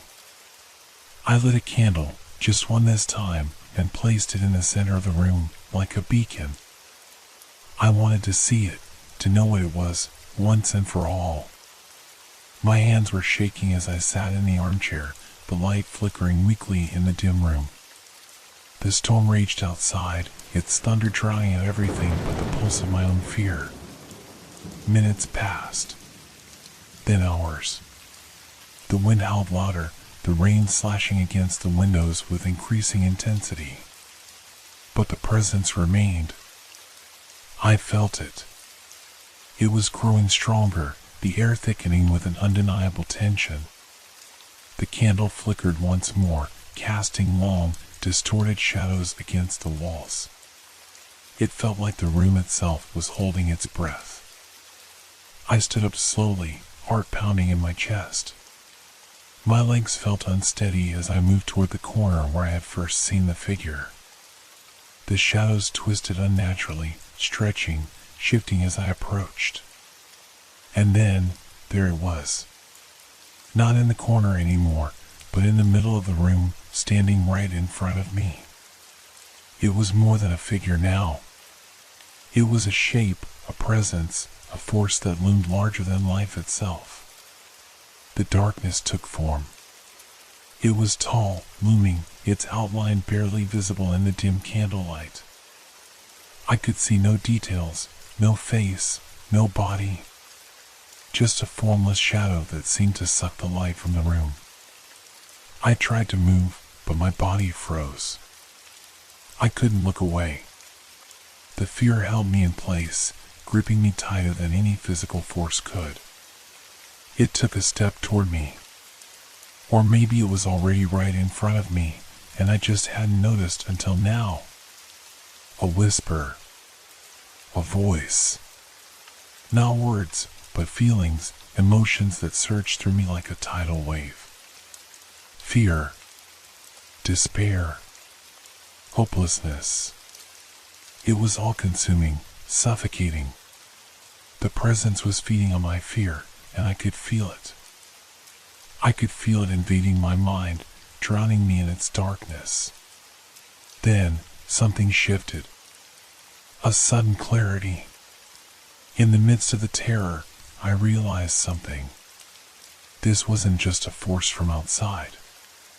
It was me. The figure in the corner, this darkness, it had always been a part of me. The fear I had been running from wasn't external. It was inside me. The presence, the whispers, the shadows, they were born from my own mind, from my own insecurities and nightmares. I had been running from myself this whole time. I closed my eyes, took a shaky breath, and tried to force the truth into my mind. This is not real. It is just a shadow, a manifestation of my fear.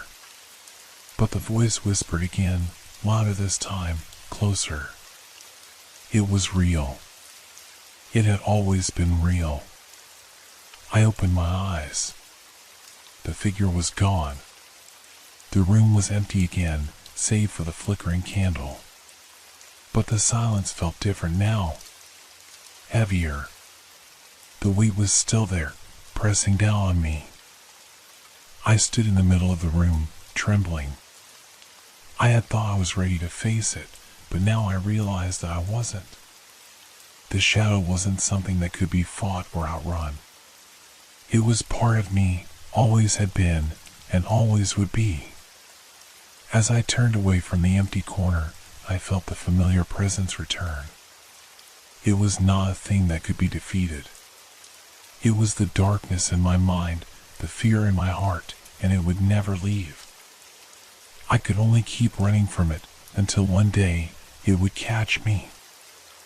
I woke up the next morning with the heavy, suffocating feeling of the night still clinging to me. It was early, far too early, the sky just beginning to lighten as dawn broke. I sat up in bed, staring at the empty corner of the room where the figure had once been. It was impossible to ignore. The shadows still lingered, even in daylight, as if they had woven themselves into the fabric of my reality. For a long time, I didn't move. I couldn't. The weight in my chest was unbearable, a silent scream that echoed in my mind. I was trapped in a house, trapped in my own thoughts. My eyes darted around, searching for any hint of movement, any sign that the figure might return. But nothing. Only the quiet, oppressive stillness. I forced myself out of bed, my legs shaky beneath me. I tried to go through the motions of a normal day. Shower. Eat. Go outside for a walk. But no matter where I went, no matter what I did, the feeling never left. It was there, lurking just beneath the surface, a constant reminder of the darkness I could not escape. By evening, I couldn't take it any longer. I had to go back. I had to face it once more. The corner, the room, the presence, they had consumed my life for so long that I no longer knew how to live without them. I had become nothing more than a shell, my existence tied to the figure in the corner, to the darkness that followed me wherever I went. With trembling hands, I lit the candle again, the same one that had once illuminated the room in the storm. The flame flickered, casting long, dancing shadows on the walls. I stood there for a long time, staring at it, waiting. And then it happened. The darkness began to shift. Slowly, imperceptibly at first, but then it grew. The shadows twisted and stretched, taking form once more. I felt it before I saw it. The air grew colder, the atmosphere thickened, and the familiar sense of dread washed over me like a tidal wave. I didn't dare to move. I couldn't. I stood frozen, watching as the figure materialized in the corner of the room. This time, it was different. It was clearer, more defined. I could almost make out the shape of its limbs, the outline of its face, or perhaps that was just my mind playing tricks on me. It stood there, silent and still, as if waiting for something. I took a step forward, my heart racing. The room felt smaller now, the walls closing in around me. I wanted to scream, to run, but I couldn't. My legs refused to move. All I could do was stare at the figure in the corner. It didn't speak. It didn't move. It just watched me, its eyes, or where its eyes should have been, locked onto mine. A cold, unnatural sensation washed over me, making it impossible to breathe. I felt like I was suffocating, my chest tightening with each passing second. The figure was in my mind now, twisting and turning the thoughts I had tried to suppress, pulling them into the open, exposing the parts of myself I had buried for so long. I closed my eyes, fighting to steady my breath. This was it. This was the moment I had been dreading for so long. The moment when the figure would consume me, body and soul. But then, just as I thought I might lose myself completely, a strange clarity washed over me. It wasn't the figure that controlled me, it was my fear of it. My fear had given it power. I had fed it, allowed it to grow and take root in my mind. I had been running from it, but all along, it was me I was running from. My own darkness, my own insecurities, my own terror. I opened my eyes. The figure was still there, but now I saw it differently. It was just a shadow, a creation of my mind, a reflection of everything I feared. It wasn't real. I took a deep breath, feeling the weight of my fear begin to lift. The figure no longer held power over me. I had the strength to face it, to confront my own darkness. I had to accept that it would never truly go away, that the shadows would always be a part of me, but that didn't mean they had to control me. The figure seemed to flicker, like a dying flame, and then it was gone. The room was empty once more, the shadows retreating into the corners, leaving only the soft light of the candle. I stood there for a long time, my mind finally quiet. The fear that had ruled my life for so long was gone, replaced by something else, something I couldn't quite describe. It wasn't peace, not exactly, but it was something closer to it than I had felt in a long time. I extinguished the candle and sat down in the chair, my hands still trembling. I didn't know what the future held, but for the first time in a long time, I felt ready to face it. The darkness was a part of me, yes, but it didn't define me. I had stepped out of the corner. I had faced my fear, and I had survived. And maybe, just maybe, that was enough.